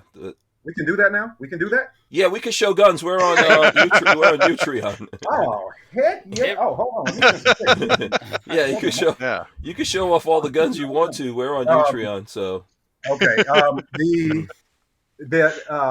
It reminded me when I first saw it, I was like, man, it just immediately I was like, Steyr. Immediately, as soon as I saw it, right, with that low bore. Okay. I'm like, just the slide, not the overall look of the gun, just the slide itself, because that's the first thing I noticed. And I know they're touting, I forget the name of the particular system that they put in it. They're touting this linear system is going to, really help keep help with recoil mitigation and things like that. I've only seen, I think I saw Suit shoot it on his channel, but it was a quick kind of 10 round burst, and I think he's leading up to another video. So that one, and the other one that I'm looking forward to is checking out Canik's Rival all steel frame system now that they have one, just to kind of see what it feels like, what it's like. Because I got the Smith & Wesson, and because we can show guns, I'm going to go grab it here in a minute, just because I feel like doing it. What's the Canik one called? It's not called the Rival. I think it's the Rival, but it's all steel. So it's the Rival S. It's Rival S, I think. Rival S. What? Yes. Okay, I didn't even know. We need to make a call about getting a gun. Holy moly! I never saw this thing. What? Where you been, man? Right? That's what I'm thinking. What? Yeah. What? Okay. You're like an online guy. Come on, Hank. Wow, I didn't know. Okay. Oh, this is interesting. Yeah. And this is the one I'm comparing it to. Let me get up and go grab it. Yay! I'm gonna get guns. That looks good. Right? Am I? Who thinks? I think it looks good. It looks good. I mean. Yeah. Oh, interesting. But what looks better? Yeah, go ahead. Aren't they pushing for more of a like a target kind of market with that? Or I think so. Like it's their like out of the box like race gun. Yeah, like a race gun. Yeah. Interesting. Okay. Yeah. I'm Zenith has been putting some stuff on. I think it was on Instagram about a new gun that they're coming out with, something new. So I don't know if that means they're going to expand their line of the American-made HK type guns. There may be a 223 or a 308. That'd be cool. Yeah. So, who else? There's someone needs to make a 5.7 MP5. Thank you very much. I'm calling for it right now. It's too expensive to shoot. Come on, 5.7 MP5. Come on. I know that HiPoint is going to. I'm not saying it wouldn't be cool, but yeah, I know HiPoint is going to do a 5.7. A Yeet 5.7. Right, Dave? Okay, Hank, what do you say, buddy? Oh, here we go. All right, what you got, Kevin? What you got? So this is the all metal Smith & Wesson. And so when I got this one, yeah, I did see that. Yeah. By the way, your camera looks awesome right now. By the way. Oh, well, thank you very much, sir. See, all the conversations we've had over the years about equipment didn't go to waste. Yeah, that's awesome. Okay. Yeah. So this one is, in my opinion, it feels great. I'll be totally honest. I haven't got a chance to run it yet. Just got it off the field. It feels good. It feels great. And then I started seeing that this is kind of the direction a lot of companies are going. And I'm interested to see their mentality. Is it really about, keeping the flex of the system down for more accurate shooting? Or is it really trying to give people the feel where they don't go grab things or feel like they need things like a Nighthawk or a Staccato or something like that? So I'm very interested. And then there's another company, I forget the name, but every time somebody says something about a gun, Dave seems to know. So it was it's another I think it's called the DS, but it's another company putting out a double stack. I think it's a 2011 is what it is, but it looks like a striker fire gun. It's oh god. Are you talking that one? It's like the 320, but it's like a staccato, like a not staccato. Is it staccato? Yeah, it kind of looks like a 320. I think I know what you're talking about. That one is was pretty interesting as well, because when I'm looking at how people are going with this, and I'm about to have another delivery come in. Come on, where you at? Here you go, right over here. Okay, hold on. Let me go back full screen. So, like, if you're looking at something like this, I'm wondering, is the idea to really get this, which I don't doubt it's a great. By the way, Dave, this is how you set up your lighting. Oh, shut up, okay? Or like this is the right? Oh, nice. Okay. So when you're looking at something like this, obviously, you're getting all metal frame, and you're also getting into a different kind of price tag with this too, right? I think this one, as configured, is right about $5,000, right? Wow. So are you looking at something like this, or are we going to start going this direction where you can? I mean, it's not the same. I think we know that. I'm just talking about overall feel, getting it all metal feel. So I'm interested to see what Canik brings, and as the overall industry is trying to say, okay, granted, a lot of people, probably won't go out and spend. I think Staccato started about $2,600. They might not go spend that. So can we give them something that makes them feel like they're in that same ballpark as far as weight and all metal goes? So, I feel like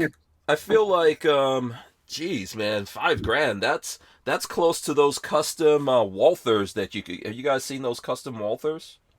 It's a Walther that costs $5,000. Yes. No. You guys never saw them? Mm-mm. Oh, hold on. I'm gonna have to pull that up. No. By the way, that Canik is $900, so it's cheaper than the. Oh, that's not bad. Yeah, that's not bad. Yeah. And Canik, look, man, Canik makes some. I'll tell you, I've been as part of the PDN tour. I've ran for 4 months, 3 to 4 months over the last 2 years. I've shot exclusively Caniks during that tour, and Caniks, for a while now. I remember getting a TP9 back when they first came out. They actually make a really good gun, and they're always able to be very competitive with the price. I think the consumers get a little testy. I remember when the Combat Elite came out, and that was with a decked out trigger, the whole thing, and it was like $850, and people lost their minds. Yeah, like, oh, that's too much money. So by the way, so check this out. This is the Meister Manufakturer from Walther. If you haven't seen these at SHOT Show, those are badass looking. Yeah, at SHOT Show, go look at these guns. Okay, it gonna blow your mind. Shit. Okay, well that's another thing. That's not a That's not a shooter's gun.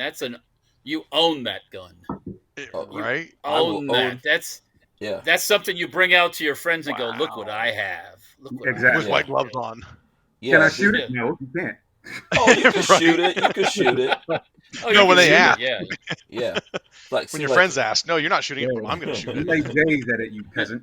I mean, you can look at it, but you can't shoot it. Yes. Yeah. So when at SHOT Show, I'm telling you, Walther. And by the way, Walther also sponsors the show. Yes. So much love and appreciation out to those guys. But yeah, the custom shops to do. You know what? We need a HiPoint custom shop. Oh shit! Oh. You're with HiPoint? Yeah, Dave is with HiPoint. Yes. Oh yeah, I need to yell at you. He's got the 10mm. On your mark. And I forget, man, and I'm so bad with names. It was, but all I do, so I'm going to blame you. All right, I'm just going to blame you. All right. I do know that I was supposed to receive for content Yeet Cannon. Never got it. And nobody got it. Nobody got it yet. These aren't out yet. I mean, there's clearly at least one floating around. Yeah. Right. Yeah. Hold on. Firing pin. This doesn't work. Yeah, I'm gonna put. Hold on. Let me see. I'm gonna do it like this. I'm gonna put Dave here and. Oh God, here we go. There we go. Now, yeah, Dave, go ahead. We have to look. We, on this show, I'm known for having get engaged in a tough conversation. So here's the thing. I know Hank said that he was supposed to get one, and then Walter said he didn't get one. But I can go to the black guys first. Wait, hold on. What? I'm just saying. What are you trying? Oh, wait. Hold on a second. It's the thing, man. We're supposed to get the high point first. And I ain't got a high point. I don't have a U-can. Because they're not out yet. They're not out. Hey, I'm just saying. Oh, I have one. I have one high point.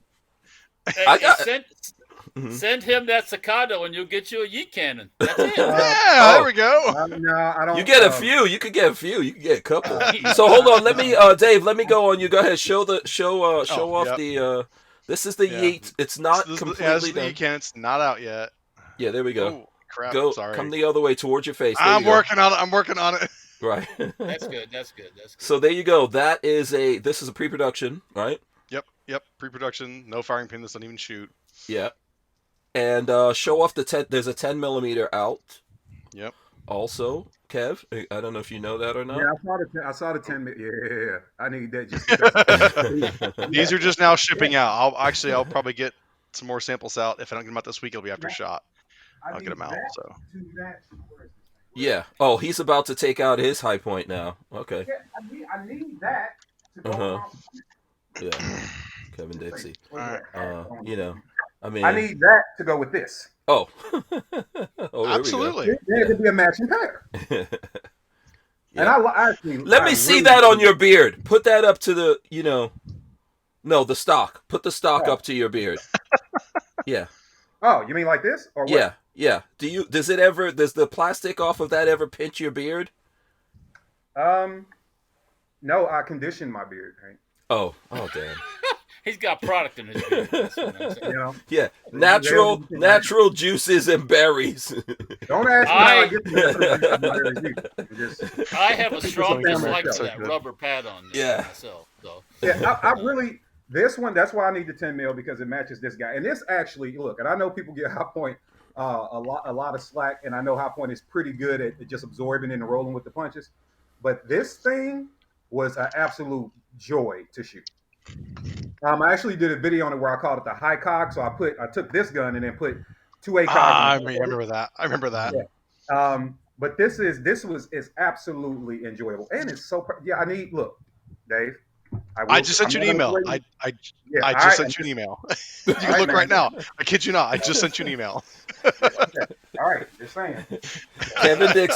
Kevin Dixie browbeating someone. We need to send Kevin Dixie's ass to Congress. No doubt. I'm telling you. What's up? Can I give you guys my theory on metal frame guns now? Okay, go ahead, Walt. Let's hear it. Okay.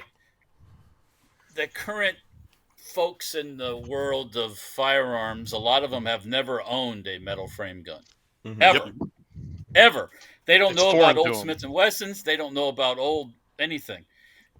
They're out there everywhere. There's old Smith & Wessons, every kind of model you can think about. Metal frame, steel frame, aluminum, blah, blah, blah, blah. But this is a cycle. So here we go. Yeah.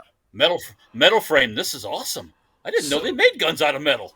Well, so you're saying look at Beretta. Beretta's been back like kicking ass with their metal frame guns again. Yeah. And I think everybody else is kind of like catching on to that, going. But that's kind of old school, though. Those are kind of. I'm not knocking Berettas. I'm not knocking Berettas, but they're kind of. That's old what I school. mean. That's like the cycle of things. That's the cycle of gun life. We're going back to metal instead of. Damn, it's still not that much better. Shit. I think. Listen, I'm Kevin Dixie. You emailed him. Kevin Dixie will return in his email how he does his lighting setup to help you out, Dave. Just so. I'm trying. Come on, you guys. Okay, I'm just teasing you. Yeah. Yeah, but I think that, so listen, guys get into guns. There's generations of gun guys coming in, right? All the time. And I think it's just like you come in, everyone, you start out with your Glock or whatever, you're talking about your polymer pistols. And it's only a matter of time before, you get up in the ranks of gun guydom and you want a medal. You want something more. You want something more than plastic. Right, yeah. And I think they feel awesome. Yeah, and I think we're going to see, do you think we'll see Glock do all metal? No way. No. Nope. Absolutely. Oh, this might be a prediction from the future. It'll happen a long time from now if it happens. Now you can buy a Glock. You can buy a Glock style frame to build your Glock on. Yeah. Well, because everyone else has done it. Everyone else has done a what all was metal the version of the CCF Glock. race frames or something like that? Yeah. Yeah. They're like investment cast or something like that. But let's not forget though. I think that HiPoint should get a custom shop. I really do. HiPoint, Okay, how about we just get the YC9 actually out first? Yeah. Like a top priority, because I mean that's kind of where we're at with it. Then we'll do some scroll work. You know, we'll get some scroll work versions. You know, we'll get some versions dipped in gold. You know, nicely dipped like a dictator HiPoint. You know. Hey, and that U cannon has does it have a 1913 rail on it? It does. Yeah. Hold on. Let me go full screen. Hold on a second, Dave. Hold on. Let me try and move the camera with the lighting and see if that helps. Okay. Boom. There you go. There we go. Yeah, that's good. Yeah. Okay. So yeah, it's a short one on this thing, so compact lights. Mm-hmm. But when you're talking with the JXP10, it will take pretty much anything. So like here, we'll throw a Kevin. I was sporting this thing around earlier. It needs to be on that gun, man. What is that? Oh, go ahead, show it, Walt. There you go. Yeah, go. You can show that again, Dave. I got both of you on. There you go. Yep. Yeah. Okay. I think definitely a custom shop for HiPoint. Lola says then they'll cost $1,000. I mean, right now we're looking at $225. I think we could go custom and go like $500-600 and get a nice custom. Now I'm gonna play on Kevin. What was kind of what Kevin said, that because he's a black man, he should get it first. Mm-hmm. Yeah. Well, hold on a second. Hear me out. I feel like that was like a subtle shot at me. I said you and me and you. Okay. Here's the custom shop thing. Okay. You laser engrave your favorite hood scene on it. Oh my God. Your favorite neighborhood, whether it's Chicago or Detroit or so like New Kevin Orleans could do the arch. Yeah, I don't know if that's his. Well, I mean, I can get like Statue of Liberty or something like that. Well, I mean, that's not the hood. I'm thinking custom more like you can pay the money and get like an all steel slide, not a ZMAX slide. Ooh, that'd be like a custom shop idea that I would get behind as that. That's not bad. People ask all the time about doing steel slides, and sure we could do it, but it's going to double the cost of the gun. Yeah. Is the density, the weight, zinc versus steel? How does that weigh out? How does that play out? Because that affects the recoil. So. Yeah, I mean, and with these things, you can reduce the slide like size and geometry about half as much, and keep that same weight because of the zinc. But at way more cost. So that gives me an idea. Oh shit! I shouldn't have said anything. You know what I want? I want a HiPoint that the grips have a goldfish in it. That's what I want. That's gonna be a live hood. Goldfish. That's so. Come on now. That's so sexy. That goes back. Peter would be all over. You're shaking the fish up, bumping his head all around. That wouldn't be a good look, man. I mean, you could get there's like little tiny goldfish, right? You will have the first cross-eyed goldfish. We'll see. Someone will be doing a video like, let me see how long this goldfish can survive. How you gonna feed him? How you gonna feed him? I don't know, man. They'll have to like put it in there with the grips. See, you weren't thinking this through. Lola in the chat. Why, Hank? Why? Okay, Kevin, come on now. How did they put goldfish? How did the pimps back in the 70s put goldfish in the shoes? How'd they feed them? See, what I believe they had, and I guess HiPoint could steal, is when you take the shoe off, there was like a little plug you could pull up and drop food in. Kevin actually knows this. Look, man, I grew up in the cat area. Who had goldfish in the shoes? The pimps. Pimps back in the day, man. Man. Pimps. Oh my God. Pimps. I thought I was hearing. Well, not just the regular pimps. Like you had to be this is high end, man. This is high end. Top tier. Yeah, you never saw this, Walter? You never saw this? No, I can't. I don't believe I did. I'm gonna get you, sucker. Yeah. I can look this crap up. Yeah, pimp. Look up pimp goldfish in pimp shoes. So right there, look at this. Check that out. Yeah. Okay. That's nice. Sure. Look at that. That is sexy, sexy-licious. Yeah. Sexy-licious. Yeah. Yeah. We've got Roy Hill coming in. So you know what?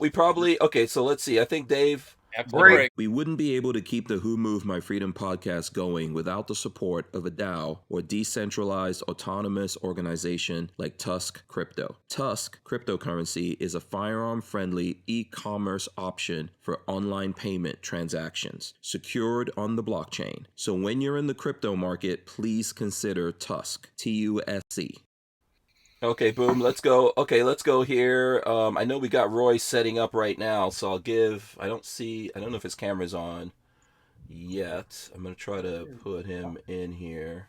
We'll see if we can. Hey, that other 2011 I want to throw out there, that I'm thinking of is the Oracle Arms. Oracle 2311, they're calling it, yeah.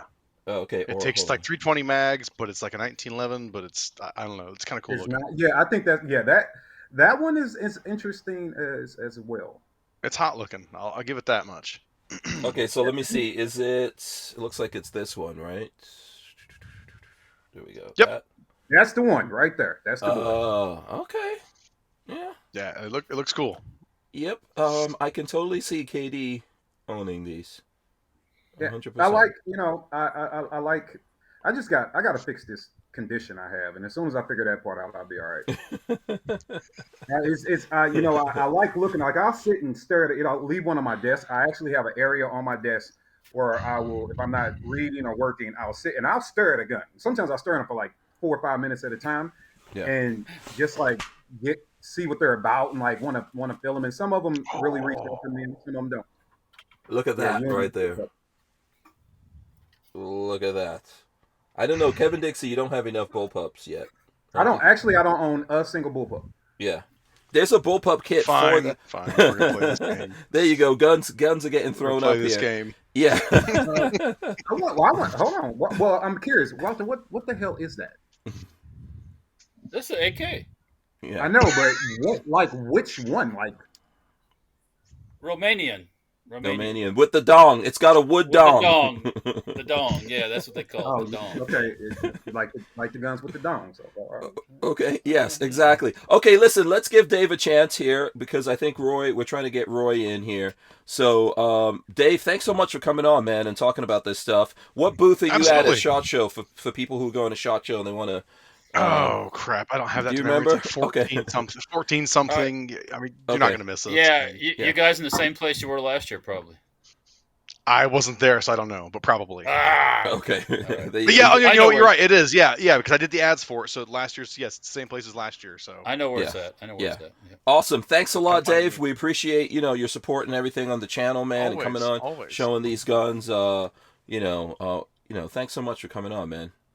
Yeah, anytime, man. I'll be looking forward to getting my 10mm Yeet cannon in the mail. I'll be getting them out soon. All right.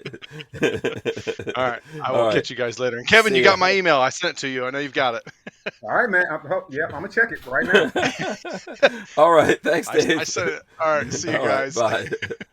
Let's see if I could get Roy. I see Roy. I don't know. Let me see if I can get him on here. Roy, can you hear? I don't know if Roy can hear us.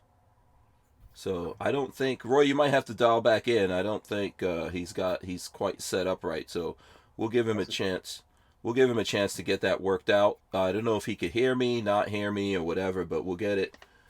Oh, okay. I think he's got it. I think he's dialing back in. So we'll see. We're gonna get Roy of Barnauls. Oh, here he goes. He's dialing in right now. Here we go. Boom. Okay. Here we go. Roy, I don't know if your camera is on. All right, Lola. I know we were wearing our matching Barnauls shirts. Yeah. Where's yours? I have it. It's upstairs. I didn't know we were wearing it. Kevin, did your shirt fit you? The first one I got was they forgot to update my size in the system. They sent me a 3X. So it was like a nightgown. Then I got the 2X one, which fits a little bit better. They run a little gracious to me. Is yours? No, they were tight for Walt. Mine, I can't hardly button it up. Yeah, I got. That's that Polish, those Polish chests that they have. Yeah, that's what it is. I think these things run a wee bit small. That's a problem. So, yeah. Yeah, it's the. Yeah, so I think Roy about it. Yeah, I think Roy's getting some technical difficulties right now. I don't think he's getting his camera on, but we'll get him on here. We'll make it work. It's always fun seeing Dave, man. Dave is a good sport. I'll let you know. He actually lets me make fun of him. So, hey, working at HiPoint, you got to have some thick skin. Yeah, but you know what the thing is? I think they make they make guns affordable. They work, and it's accessible to people. They get a lot of flack. Yeah. They're not necessarily, in the past they haven't been as good looking. I see that they're making it with the Yeet cannon, making it better, but still having that HiPoint DNA in there. But we believe, people like us believe that guns should be affordable. Like there's different levels here, Absolutely. Yeah. So people that all the time. Yeah. Just because you see, I think that there are different price points and different markets for different people, and we need someone to provide every market with an option. And sometimes those markets are just financial markets, right? Certain people in certain spending brackets. So I appreciate them for that. I tell people all the time, I could never make fun of HiPoints because when Saturday night specials were outlawed, and if you do the research on that, it's like certain guns were actually outlawed because they were affordable. So for me, I think it's kind of like even a smack in the face of the system that once restricted affordable guns to Americans. So I appreciate it. And I would be more than happy to take over the reins of HiPoint any day. I'm sure they do. I'm sure they do well. They're not that MKS, the whole thing. They ain't hurting. So yeah. Anything? I'm trying to think if there's anything else coming out as shot. I'm even thinking about accessories. Oh, Psionics. Psionics is a digital night vision company. And so now, but they were best known for using their cameras. Like if you wanted to record night vision shooting, you would record it out of that camera and it'll look pretty good. But now they actually have a helmet unit that I saw in the email, where this helmet unit is now competing with helmet mounted night vision. So I'll be interested to see how this digital night vision holds up. So that'll be pretty cool, especially after the money I just dropped on some dual 2 white phosphors. I'll be really curious to see what these do. Okay. Are you sending those old sets of night vision you don't need? Are you sending those in my direction? I mean, I'm happy to. No, I'm not. Ooh, but I will absolutely show you. Hold on. Okay. Where's Patrick when we need him? Where's Patrick when we need him? Oh yeah, exactly. Patrick will start pulling out. I think he's got night vision for his baby. I had a customer in the shop. Smart. Babyface is smart, so he can sit at home and tinker with stuff. I don't like doing that. So I have, and I'm gonna tease the audience with something too. If they're into night vision or thinking about getting into it, I'm gonna show them how to afford some stuff. But this is a PVS 14, but Psionics is coming out with something that looks just like this to be able to wear on your helmet, right? So this is a Gen 3 unfilmed tube. So this one is green. It looks good. It's clean. I have no problem with this one. I love this tube, but this is going to become my loner set. Like the property we just got, we got a lot of coyotes. So buddies come out with me, help me hunt coyotes. Nice. They'll probably be with this one. Oh, do you know Amantine? Huh? Do you know Amantine? Do you know who that is? Amantine. Yeah, I think is it Amantine? Oh, you mean on Instagram? Yeah, the he brother, does a lot of hawking, I think, down in Texas. Yeah, and he's in Texas. Yeah. Man, I've seen him with with like those side by sides with the bed of the side by side just stacked with coyotes. You can do. I mean, Texas got a lot going on. Yeah. But then these are dual 2 white phosphors. So, and the point of that is Psionics is talking about they're going to have stuff competing for $3,000. This set MSRP goes anywhere between, depending on what you get inside of them, between $8,000 and $12,000. So if they're coming out with something that's a fourth of that price, I would be really interested in seeing it. Now the teaser is this is an OpsCore helmet. So guys that are into night vision and stuff, you will probably have heard of OpsCore.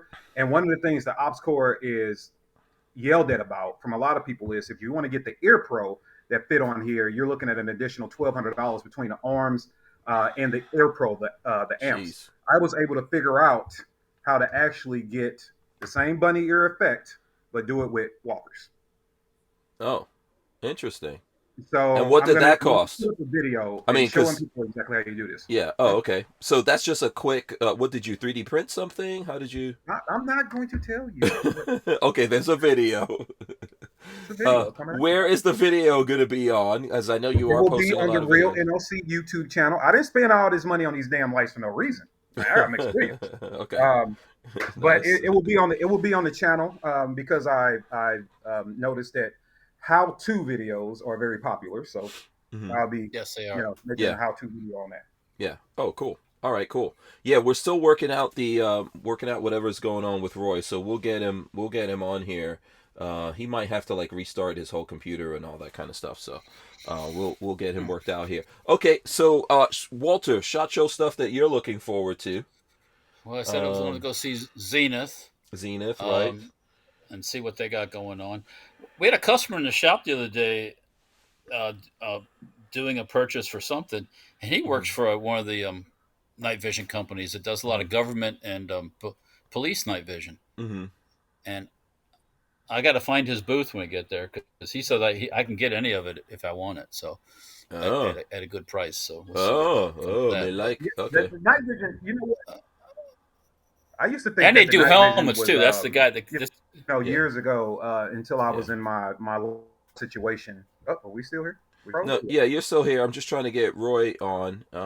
Yeah, you guys should still be here. Yeah, it might be breaking up a little bit. Okay. I still don't see Roy's camera. I don't know if Roy, can you hear us? No. Roy might have a bunch of it. Roy. Yeah. Worst case, Roy, use your phone. That's the easiest way if you're having. Just log on through that phone. Yeah, sometimes that's the easiest way, Roy. Yeah, I think he's still having some trouble. I did ask Lola to get in touch with him. Try to. There we go. Now it's yeah. Are we breaking up still a little bit here? Could be. Yeah. Oh, okay. I think we're back. I'm looking. We should be stable. Okay. Right about now. Okay, go ahead. What are you talking about? Walt? I was just saying. I heard Walt talking about his customer that works for a night vision company. And are we froze again? Okay. Yeah, we're broken up. And I used to think that night vision was you guys are here. Unnecessary. Are we back? Yeah, you're here. Okay. I used to think it was a little bit unnecessary until I was in my my actual real situation where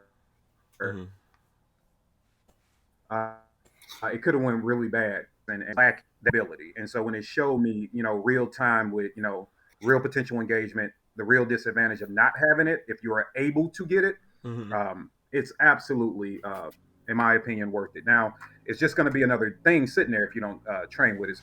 So I've taken several courses and I mess with it a lot at Culture in his very studio, and we spent the time talking night vision. Went to shoot with him as well. So you got to get good with it, but it absolutely does have its benefit.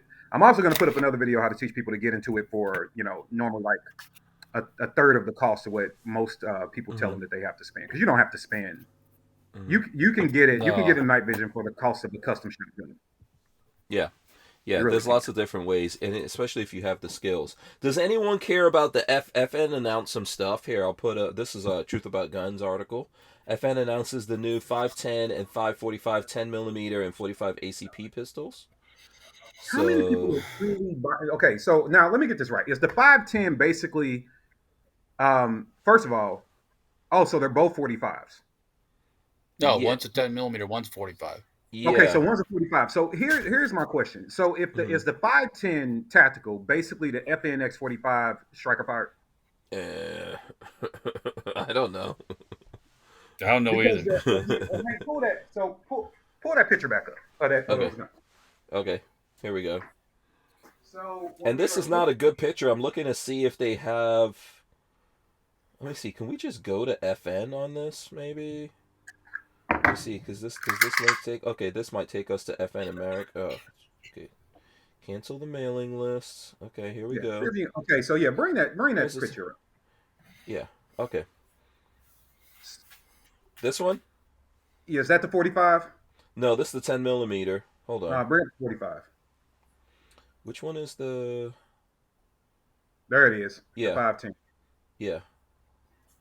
So this might be a video here. Let's play this video and see what we get. Yeah, the video will work. Yeah.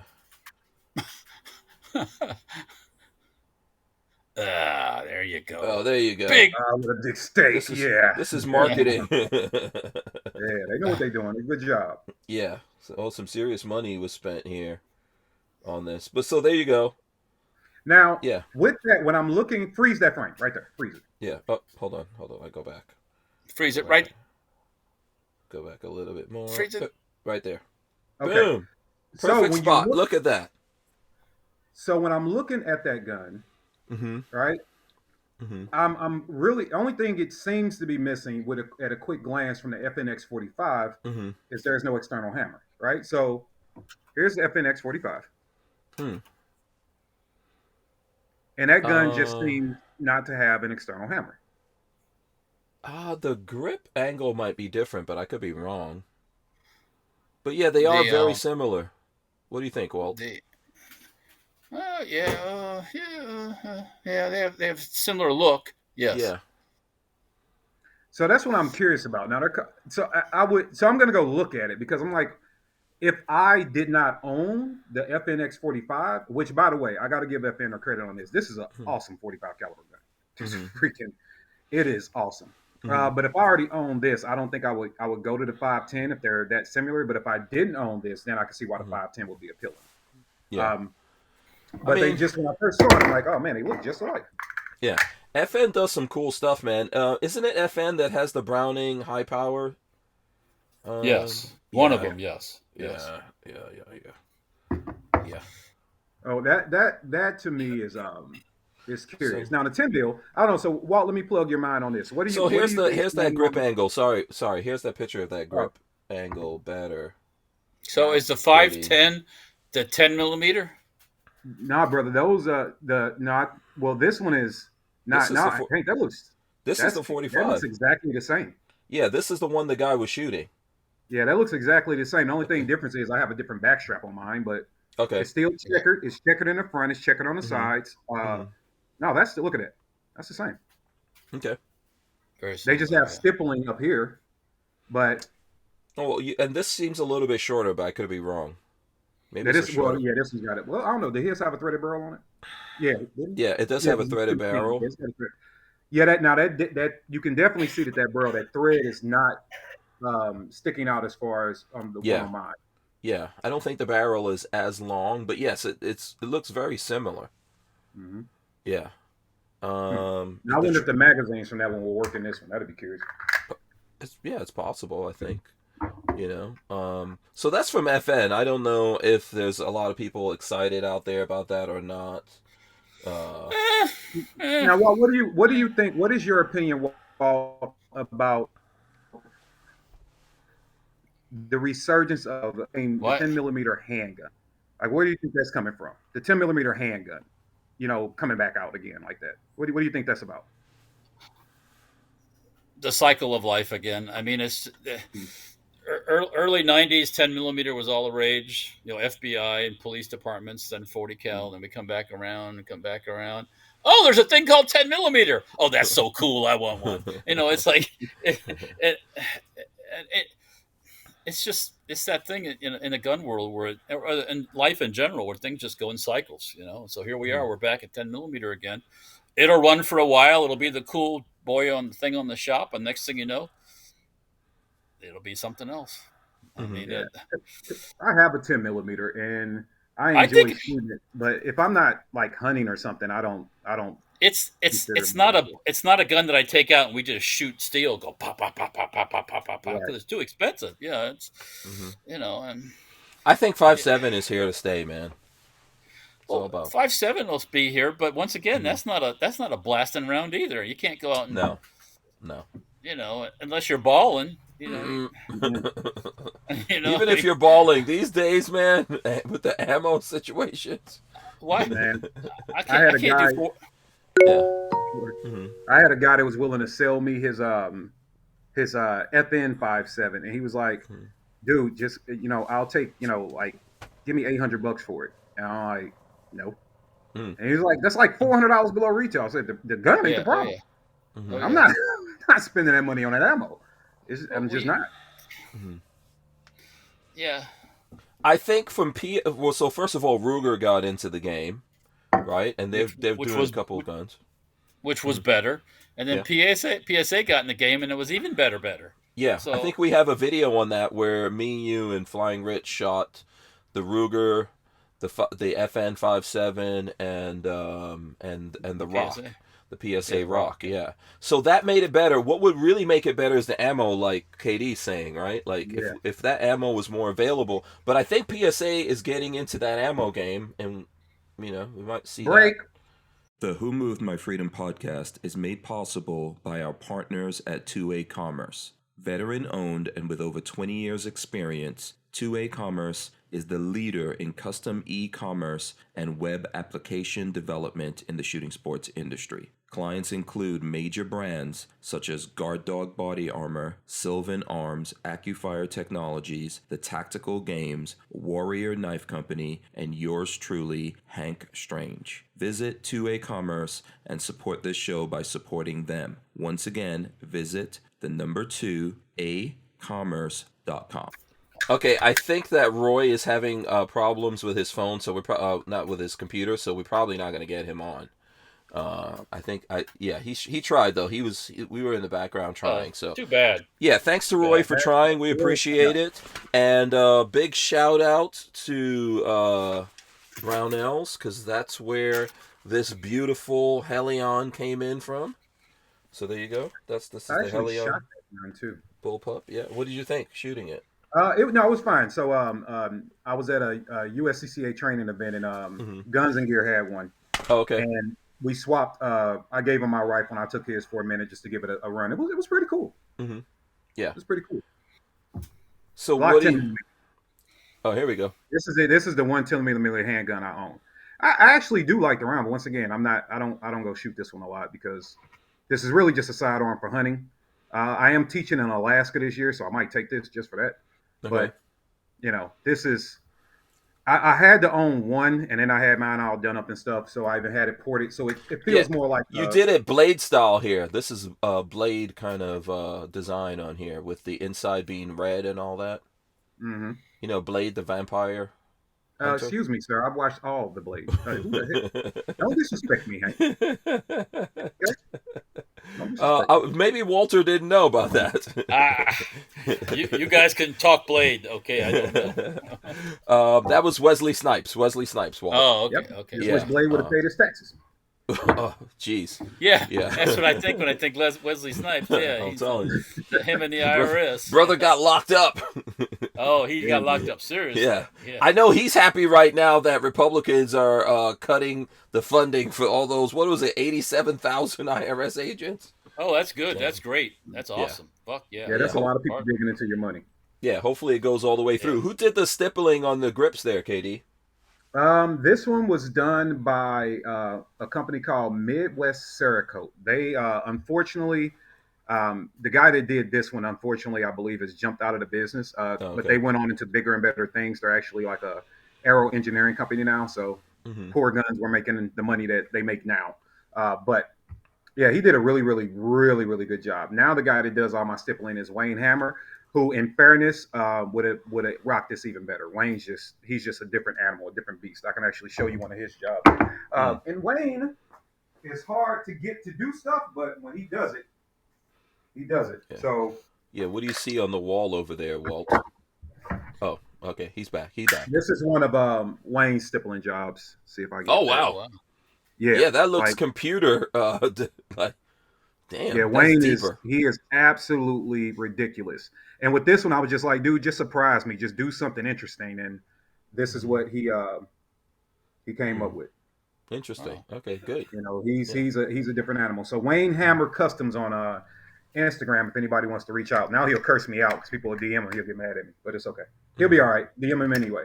And oddly enough, this is the only Gucci Glock I own. I'm sorry, that Glock you just showed was also Gucci. What the hell are you talking about? What, the 10 mil? Yeah. No. But it doesn't have like a 10 barrel and it's literally red on the inside of the slide, sir. Every one of Kevin's guns is Gucci. Yeah, what are you talking about, man? Come on. What? First of all, I doubt if I have more guns than either one of you gentlemen. Walt, you have all kind of word full auto grease gun cholesterol. I bet you he don't. I bet you Walter Oh. doesn't have. Wait, Walt, do you have one Gucci'd out Glock? No, none. Negative. There you go. Oh. Do you have any Gucci'd out guns? Any sexy, like, okay, so for example, here we go. No. Here. No, I mean, I've got more than this when it comes to, but there you go. There's the dagger with the green slide. You know what? I should have made the inside red. I'm going to steal that from you. I look horrible on that gun. Now, you know what? I do need to go check out some PSA stuff. What's your experience been like with that? Go ahead, Walt. You can go for it. Yeah. The dagger runs great. Yeah. No problem at all, man. Yep. Yeah, I mean. I know PSA, like any other company, has had some problems with things, and PSA makes a lot of stuff, but they stand behind their things, and we haven't run into anything, I don't think, no, right? I haven't any problem. We test a lot of their stuff. I mean, the only thing I ever had with PSA, I had a 308 AR type gun, and the extractor broke. I sent it back to them to replace it. But aside from that, everything else runs fine, you know. Yeah. We've got a Jackal and 5.56 we've been messing around with. We've got this. We've got the dagger. No, this is the dagger. We've got, what's the other one? Now, how did that go out of my brain? The Rock. The Rock. That's the 5.7 one. Yeah. So a bunch of AKs. They've got some nice AKs out there. Oh yeah. We were talking about what it would be nice to see from PSA at SHOT Show, and I know they're going to have some really cool new things, and I did try to get them to come on the show, but they don't want to talk about the new stuff, so you guys will see that soon enough next week, all the new stuff. Go ahead, Walt, show that. Yeah, dagger, and 19 size, now they have 17 size dagger also. So yeah, I mean, yeah, I would I recommend it to anybody. You can't hardly build one of these for what they sell them for. Yeah. Gen Champ Jr. says the Rock 5.7 blows the Ruger 5.7 away. Dagger is legit also. What do you guys think? Any predictions for PSA at SHOT Show? I know nothing. I have no clue of anything. Crank off. Their crank gun, I think. Yeah, I'd like to see a crank. Oh, man, I want a crank. I really do. Longer barrel, what do you call it? The rifle. Rifle length barrel. Jackal. Mm-hmm.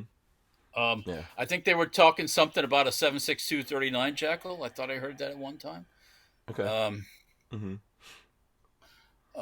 don't know what else. I mean, I don't know what else they got up their sleeve. Who knows? They could do almost anything. A 7.62 gun would be interesting because if it was, I guess that would be the first. I mean, if they made it reliable to kind of enter the market and compete with the Mutant, because the Mutant just has no rifle. So it'd be interesting to see if the Mutant could get a rifle. So like a 7.62 version of the Jackal, you're saying? Yeah, you know what I mean. Like because the big thing with the AR platforms that were chambered in 7.62 by 39 for a long time is that it had gassing problems and they just didn't feed right. And then the Mutant just dominates. I mean, that thing is that's my favorite 7.62 gun, that Mutant. So if they came out with something to compete with it, it'd be interesting. Yeah, it would be very interesting. And what were you going to say, Walt? No, I think was Barnauls working on a 7.62 39 BRN 180 kind of gun. I thought we heard something about that. I think so. Kevin, do you have any AKs? That's what I was going to ask you. Do you have AKs? Yes. You do. And that wasn't even like a bad question to ask. Because look, man, I have a weird relationship with it. Wait. The question is, do you have a blinged out? Oh, okay. Do you have a donked out AK? Donked out. No, I will show you the one that I like the most, though. Okay. What you got? Full admittance. I've shot one of these. I just haven't shot this one. But I shot one, and I said, okay, I gotta have it. I just want Walter to go over whatever. If he didn't have an AK, I was gonna have you walk him through getting his first AK, but okay, he got an AK. So let's see what we're talking about here. Zastava. Oh, Zastava. Good. Zastava is how you say it, actually. Zastava. How you say it again, Walt? Zastava.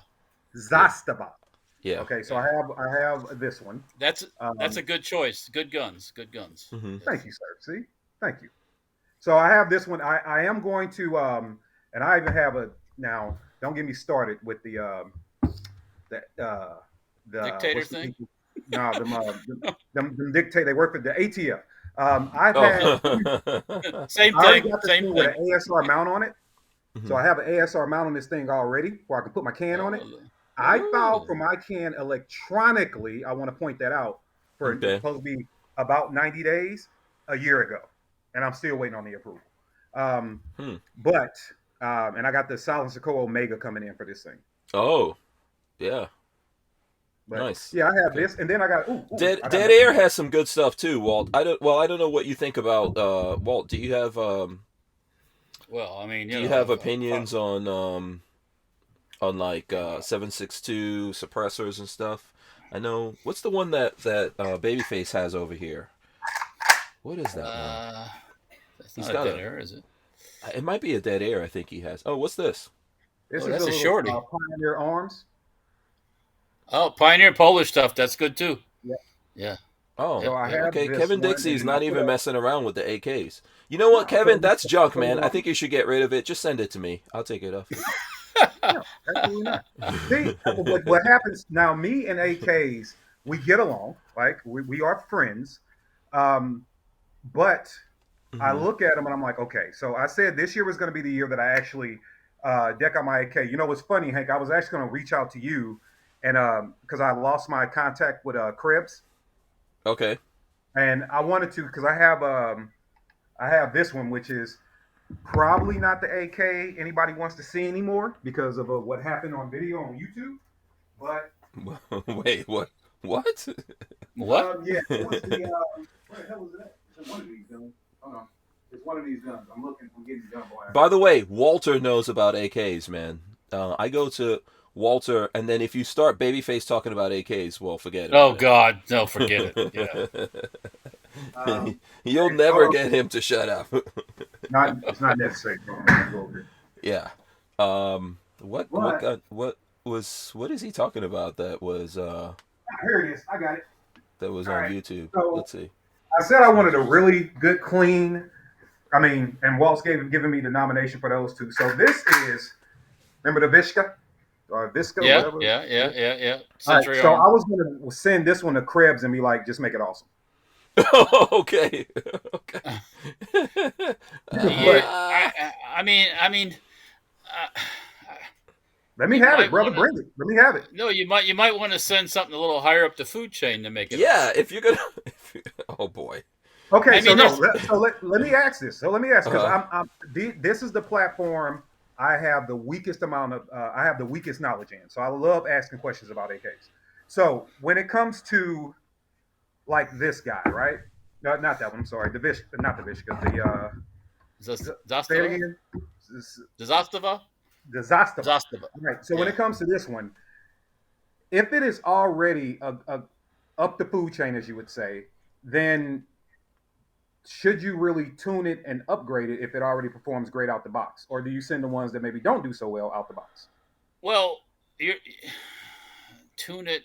I don't know how much tuning you're. I mean, better trigger, better handguards, better. I mean, you can only do so. I mean, I the mean, it's an AK. handguard. Yeah. You can only How do do so people get much these things to tuning shoot to an flat? AK. How do they get them to shoot flat? Because Jaeger Yeah. works. Then you get a 5.45. That's how you get it to.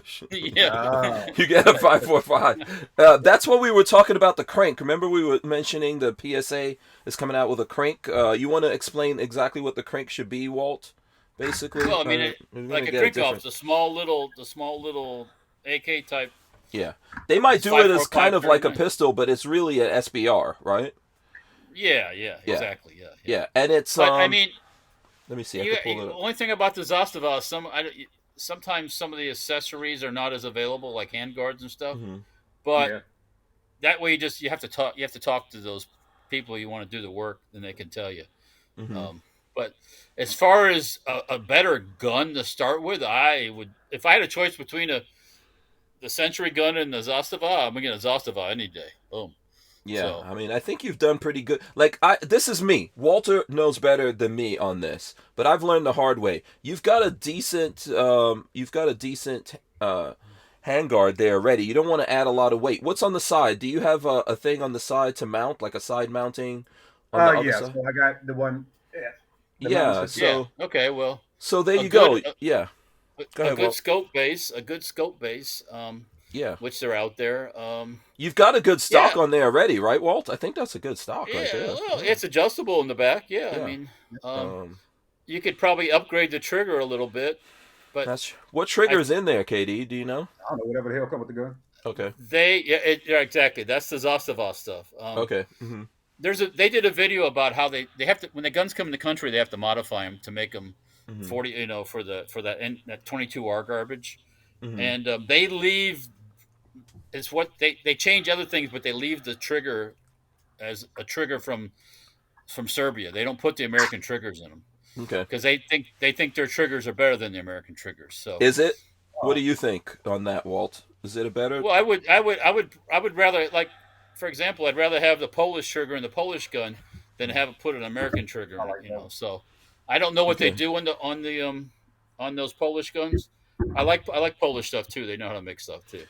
So This one is, and for the price of this one, this guy, and because I refuse to have one of these pistols without a brace on it, but for the price of this guy, I hope I'm happy with him, because I'll be honest, I haven't shot him yet, but it was 700. yeah, I mean, you can't beat that. I mean, Oh, that gun just fell.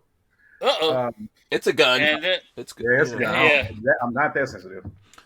and those Polish guns are made with parts that are basically military parts. So we're not talking about stuff made for the civilian market. So here's my question. I don't know if this is what Kevin's trying to find out, Walt, but I think this is a good question for you to answer.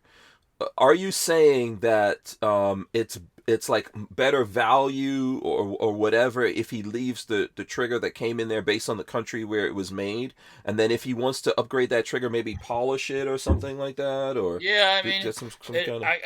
I guess it all depends on what kind of trigger you want. Are you a prissy trigger person where you got to have this little perfect little creep free, If it depends. If it's a gun, and I know I'll have to answer this for myself, like this one here. So these two guns, both the ones on the racks here. This one, I have the Geisley Super Gun, Super 3 gun dynamic, because I really like the way that feels. I like the way it's responsive. And This I like is a Daniel defense? Yeah, this is a Daniel gun. This is a DDM4 Okay. SBR. So I like that. And then in this one, I have the hold on, let me think. I think this is a Daniel Defense SSA trigger. And then in a couple other ones, I have the CMCs. But I will put a good trigger in a gun if it's a gun I know I'm going to run. Like these two guns get shot. But with my AK, because I am going to go through what I call the year of the AK for myself, where I really kind of deep dive and learn it, I'll probably run the basic trigger the way it comes, where I can appreciate the upgrade. That way I know the difference, right? So when I shoot the stuff, they're like, oh, okay, now I'll, put a trigger in. Right. No, that's not a bad idea. Yeah. So the crank, I think, Walt, if you wanted to talk about the crank, this might be a nice AK for you to get. I know it's what I would like to get, Kevin. That's going to be my next AK. And here, I'll show you a picture of a crank. This is it's made famous, like Osama bin Laden used to have one when he was broadcasting from the cave and stuff like that. A lot of those bad guys overseas, rock them or whatever. But very, very cool guns. You want to break down the crank, Walt? Yeah, I mean that's designed for tank crews, airborne crews, helicopter guys, stuff like that. It obviously not a long range shooter. It's a close up and personal kind of gun, but it's just got that. It's got the look. It's like they just now. Could you make that something that it isn't? I mean, you could change the hand guards and you could put lights on it and all those things, but once again, it's still a little 7-inch barrel, I think, or 8-inch barrel max. And it's 5.45, by the way, so it's not 7.62, right. but it shoots more like an AR round, like a. And it's 5.45 is super easy to shoot. It's it's really for an AK. Usually AK is like pow, pow, pow, and you shoot 5.45. It's like ding, ding, ding, ding, ding. Yeah. So Yeah. speaking of 5.45, here's a 5.45 Yeah. full size gun. So yeah, I've got a Century Arms 5.45 bullpup. I mean, but the Krink is one that of those I just got lucky. I just got lucky. Mine is fine. Yeah, the Krink is one of those iconic AKs that everybody oohs and ahs over. It's just. And PSA, who knows? They might have them. They definitely. I've seen they had something like that at SHOT Show because they've got it like in the works. I don't know when they're actually going to start making them, and I think that would be nice because you can how expensive is like an actual crank? Because those are coming from Russia, right? But which we can't. You can't get a real one. There never was any really imported. So yeah, a full auto that is. So there was parts kits brought in and then put back together on new receivers like what Patrick has. So, but now you're talking for a crank kit, $3,000, 3,500, maybe 4,000 just for the kit. Yeah. Yeah. Oh yeah. Yeah. So PSA does that nicely. I mean, like they've been doing pretty good with the AKs. Oh yeah, they make good stuff. Yeah. Yeah. I think. Yeah. Oh, here we go. We wouldn't be able to keep the Who Moved My Freedom podcast going without the support of manufacturers like Safety Harbor Firearms. SHF is a quintessential family-owned small business, totally representative of the American dream. Safety Harbor Firearms is a Florida-based manufacturer of the compact entry stock and the SHTF 50 upper for an AR-15 lower. Also, SHF happily delivers on your Sten gun parts needs. So don't forget to check out stenparts.com and safetyharborfirearms.com. Bada bing, bada boom. There you go. So, I know KD, we got to get KD back on so we can get into a bunch of stuff. Didn't I see you talking about, and we mentioned this earlier, the kid, the 6-year-old with the gun? Just quickly, what was the deal with that before we wrap up here? Yeah. So, long story short, in Virginia, the child was crazy. So the parents bought the handgun. It was lawfully owned handgun inside of the home. The 6-year-old child, it was a Taurus 9mm. The 6-year-old child was somehow able to get the gun, put the gun in their backpack, leave the home with it, and go to the school and shoot his first grade teacher with the gun. And then after that, they got she got all the kids out the classroom. She survived. She's fine. And the kids, obviously detained. Now they're investigating, more of it. But one thing that absolutely came out is that the gun was lawfully owned by the parents, not secured. The kid got it, took it to school, and shot a teacher. Yeah. Yeah. Look, boy. Tell people all the time, man. This arrogance from some people that own guns, right? And I tell people there are gun owners and people that possess guns, and there's a difference, right? So I will say people that just simply possess them have this arrogance, this nonchalant attitude about themselves, like this whole thing about my kid knows better. And I'm like, yeah, I mean, some kids do, right? You grew up hunting, and a gun is boring to them. You have to instill that in them, though. You have to do work to instill that in your kids, To just be like, oh, they're not going to touch it. Yeah, sure. All right, whatever. Yeah. You have to work on that. Lola and I, when our kids, I've been doing this for over 10 years, so we had to instill and train and do all kinds of stuff with our kids. Go ahead, Walt. Touching is one thing. Planning to take it to school to shoot your teacher, there's a lot more going on than meets the eye. So that's not a normal child. Sorry, it's not. Very true. And I said that in my video too. I'm like, I have no idea what went on in the child's mind, because even if the 6-year-old has access to a gun, normally when we hear these stories, they're showing it off at school, right? They're like, oh, look what I got. But he went there with the intent, like, oh, I'm busting a cap.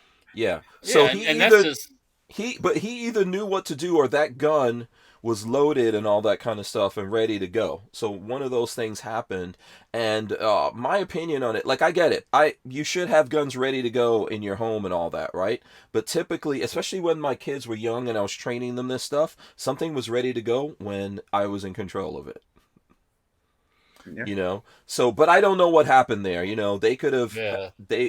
who knows what happened with that particular situation. And I wouldn't knock anyone for having their guns ready to go. I do have guns ready to go, of course, but I think, you be serious about this. If you get a pool, if your house has a pool, or you live in a neighborhood that your kids' friends have a pool, you are concerned with your kids knowing how to swim.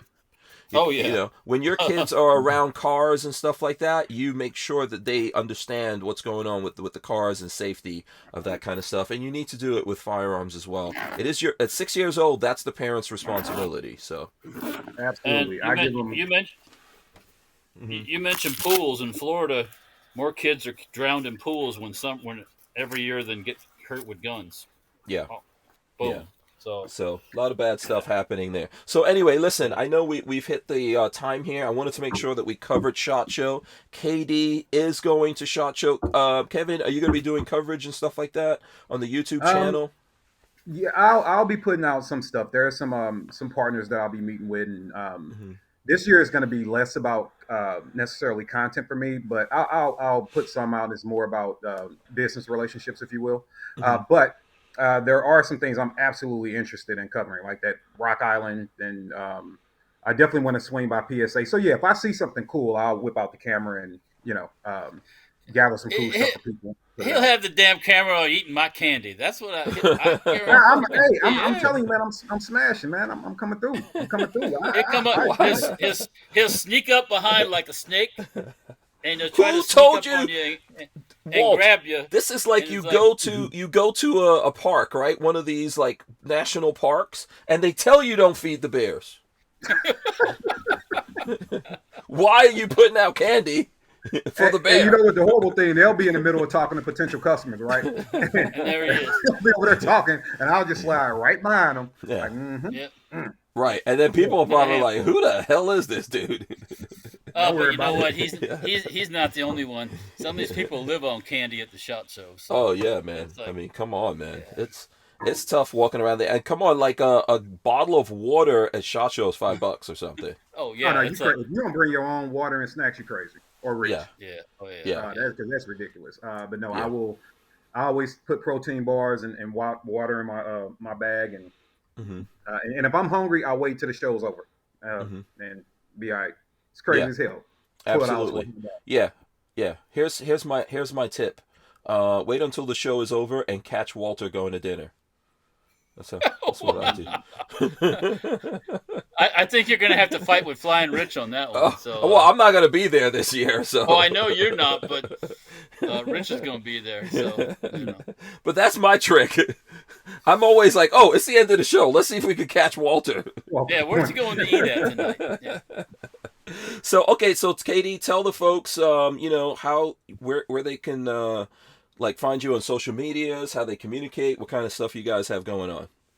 Cool. Check us out, The Real NOC, on all your platforms. Instagram and YouTube are the ones we're most active, but we are pushing out to the other platforms as well, to include TikTok. So it's The Real NOC on all your platforms.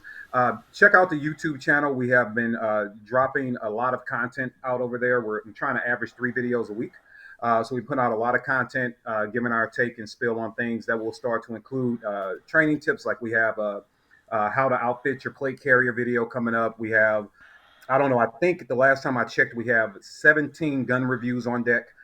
So we're going to have a lot coming out on the channel, so make sure you check it out. And if you need to contact us for training, nootherchoice.com. We are literally training from Georgia to Alaska in 2023 season. So we're going to be all over the country, and we went from kind of just me running it to now I have a staff of 3 instructors across the country. So reach out to us for whatever you need. If you want to bring us to your area, info@nootherchoice.com, title the email, training in my area. Tell me what you got going on, and we'll get one of the guys, if not myself, to come up and help you out. Awesome. Thank you. And I saw on, I think I was looking at your Instagram, you had Maj and Devin on.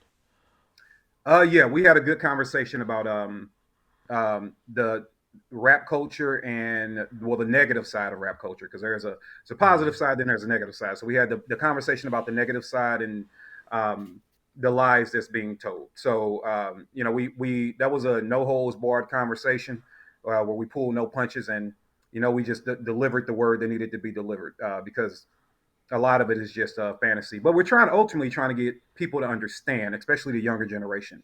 There is entertainment. You don't go watch a Terminator movie and go outside and start slaughtering people, right? Mm-hmm. Like Mm-hmm. there's entertainment, and you got to know how to filter that, Mm-hmm. right? But a lot of people that don't have someone to counterbalance their life with real information and real knowledge and real lessons, they'll take those things that Mm-hmm. are meant to entertain, and they'll take them as the holy gospel. So separating that and then letting them know that most of these guys are living falsehoods, their lives aren't real, and but they're entertaining. They're getting paid to entertain, no different than an actor.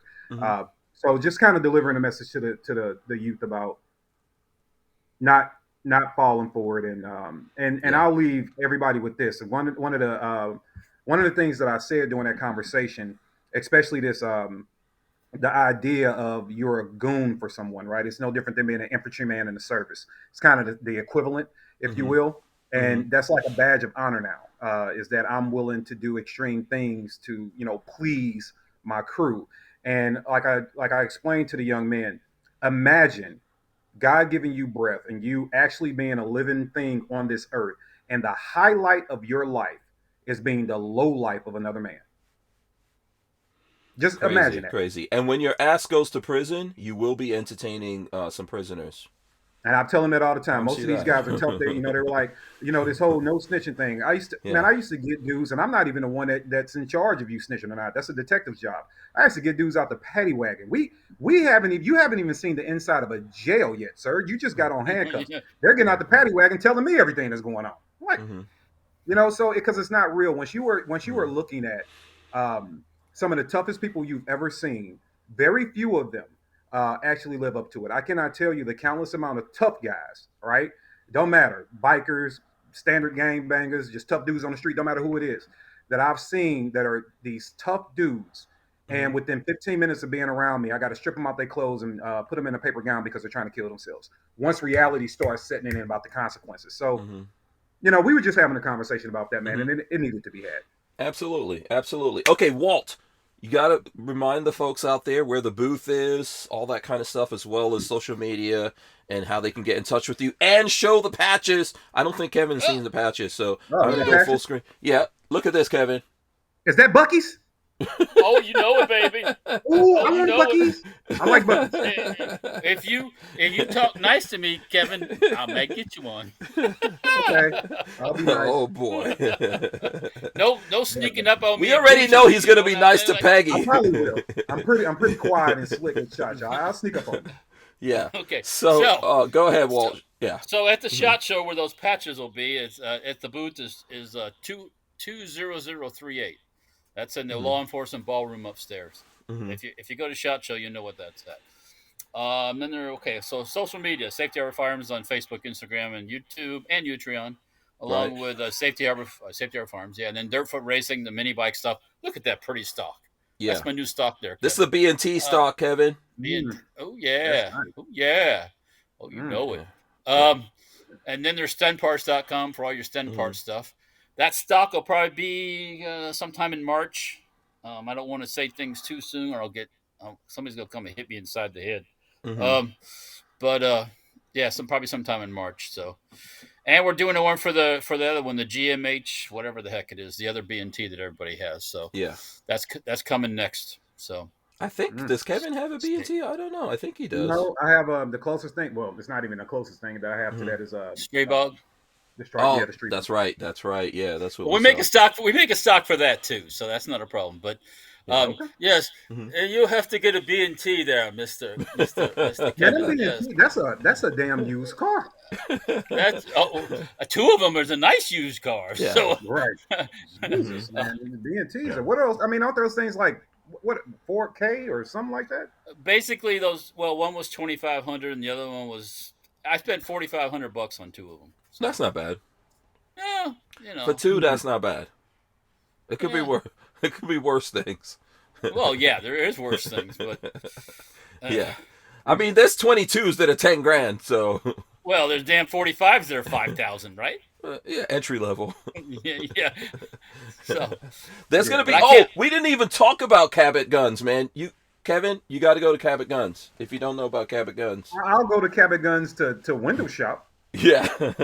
Yes, Kevin, you need to go to Cabot Guns, yes, and get yourself a $10,000, $100,000 1911. Cabot. Nah, I know that is one gun company that does intimidate the hell out of me. I mean, you're making gun They're handles nice. out of meteorites, dude. Like, yeah. I No, but they're cool guys though. Yeah, we've had they've Cabot always guns. been nice and kind, but Yeah. those are definitely for the serious. Like, like Yeah. I had to Show steal me one the of my money, safes right. and everything in it to get one of those guns. Yeah, we've had Cabot guns on the show. Robert Bianchi, nice, really nice guy. So, yeah. If you get a Cabot guns, you got to get a nice leather holster from Sam Andrews to go with it. Like you said, there's HiPoints and there's Cabots and everything in between. Yeah. So I'm gonna get a nice leather holster for my 10mm HiPoint. Okay, Yeah. you do that. Yeah. Did you finish telling everyone your stuff, Walt? Yes, I did. Okay, cool. And then I'm not going to be at SHOT Show, but next week we are going to try to link up with Walter and Flying Rich maybe, and do some live stuff from the Tampa RV Super Show. That's where I'm going to be. These two things happen at the same time, and so on the van side, man, I got to make that money so I could pay for a lot of this stuff going on over here. So I'm going to be there in the daytime, and at night I'm going to do the SHOT Show stuff because of the time difference. So we will have a couple of podcasts going up next week, so you guys can look out for that. And if you want to see me, I'll be in Tampa at the Tampa RV Super Show, and you can catch me over there. I think I'm going to be hanging out in the Road Trek booth and the Forest River Nova booth. It's like a Coachman Nova. I'll be in those two booths hanging out. I think I'm hanging out with Battleborn as well. But if you look on social media, you can find all of that stuff, and you can hit us up at the show if you're in the area. I'm gonna run in the end, and we're gonna come back. Who's doing words of wisdom? Katie? I think Kevin should. Yeah. Okay. Kevin's doing words of wisdom. Let me run the end in right now. All right, guys, thanks for joining us. We're going to rip the audio out of this, throw it up on iTunes and all your favorite places to get your audio podcast from. It is available on Audible, so if you have Audible, you can find the audio podcast over there, as well as we are part of the Firearms Radio Network. So you guys can find us there, or go to hankstrange.com and find the podcast. KD, words of wisdom, sir. And thanks so much for coming on, both of you guys and everyone else that came on. No, my pleasure. I would say this. Remember, there are two types of people that have guns. There are people that possess guns, and there are gun owners. Our responsibility as gun owners is to make sure that we are not only securing ourselves, protecting ourselves, keeping tyranny at bay, being active, making sure we can retain and expand freedom. It is also making sure that we are keeping prohibited people from having their hands on the guns, not only because someone could get hurt that shouldn't be hurt. You have a responsibility to your fellow community members. So if you don't secure a gun, they can become a victim of that gun, and that's not what we should be doing to each other. Or you can have incidents like a 6-year-old child shooting a teacher at a school, which also does not fare well for that teacher, the children, including the child involved. And let's just face facts. Every time we lose a gun because we didn't secure it, that's going to be another stat that we then have to fight to expand our freedoms. People that possess guns don't have that level of responsibility. So please, as gun owners, educate the people that possess guns, and then you yourself make sure you increase your level of responsibility so we can make sure that the fight for freedom doesn't have, let's just say, any other obstacles that it doesn't need. So please be responsible with your guns, accept that responsibility, and educate others. Absolutely. Thanks so much, guys. All right, I'm gonna hit the end button here. Thanks to everyone for watching, hanging out, listening with us. I appreciate that. Let me end it now.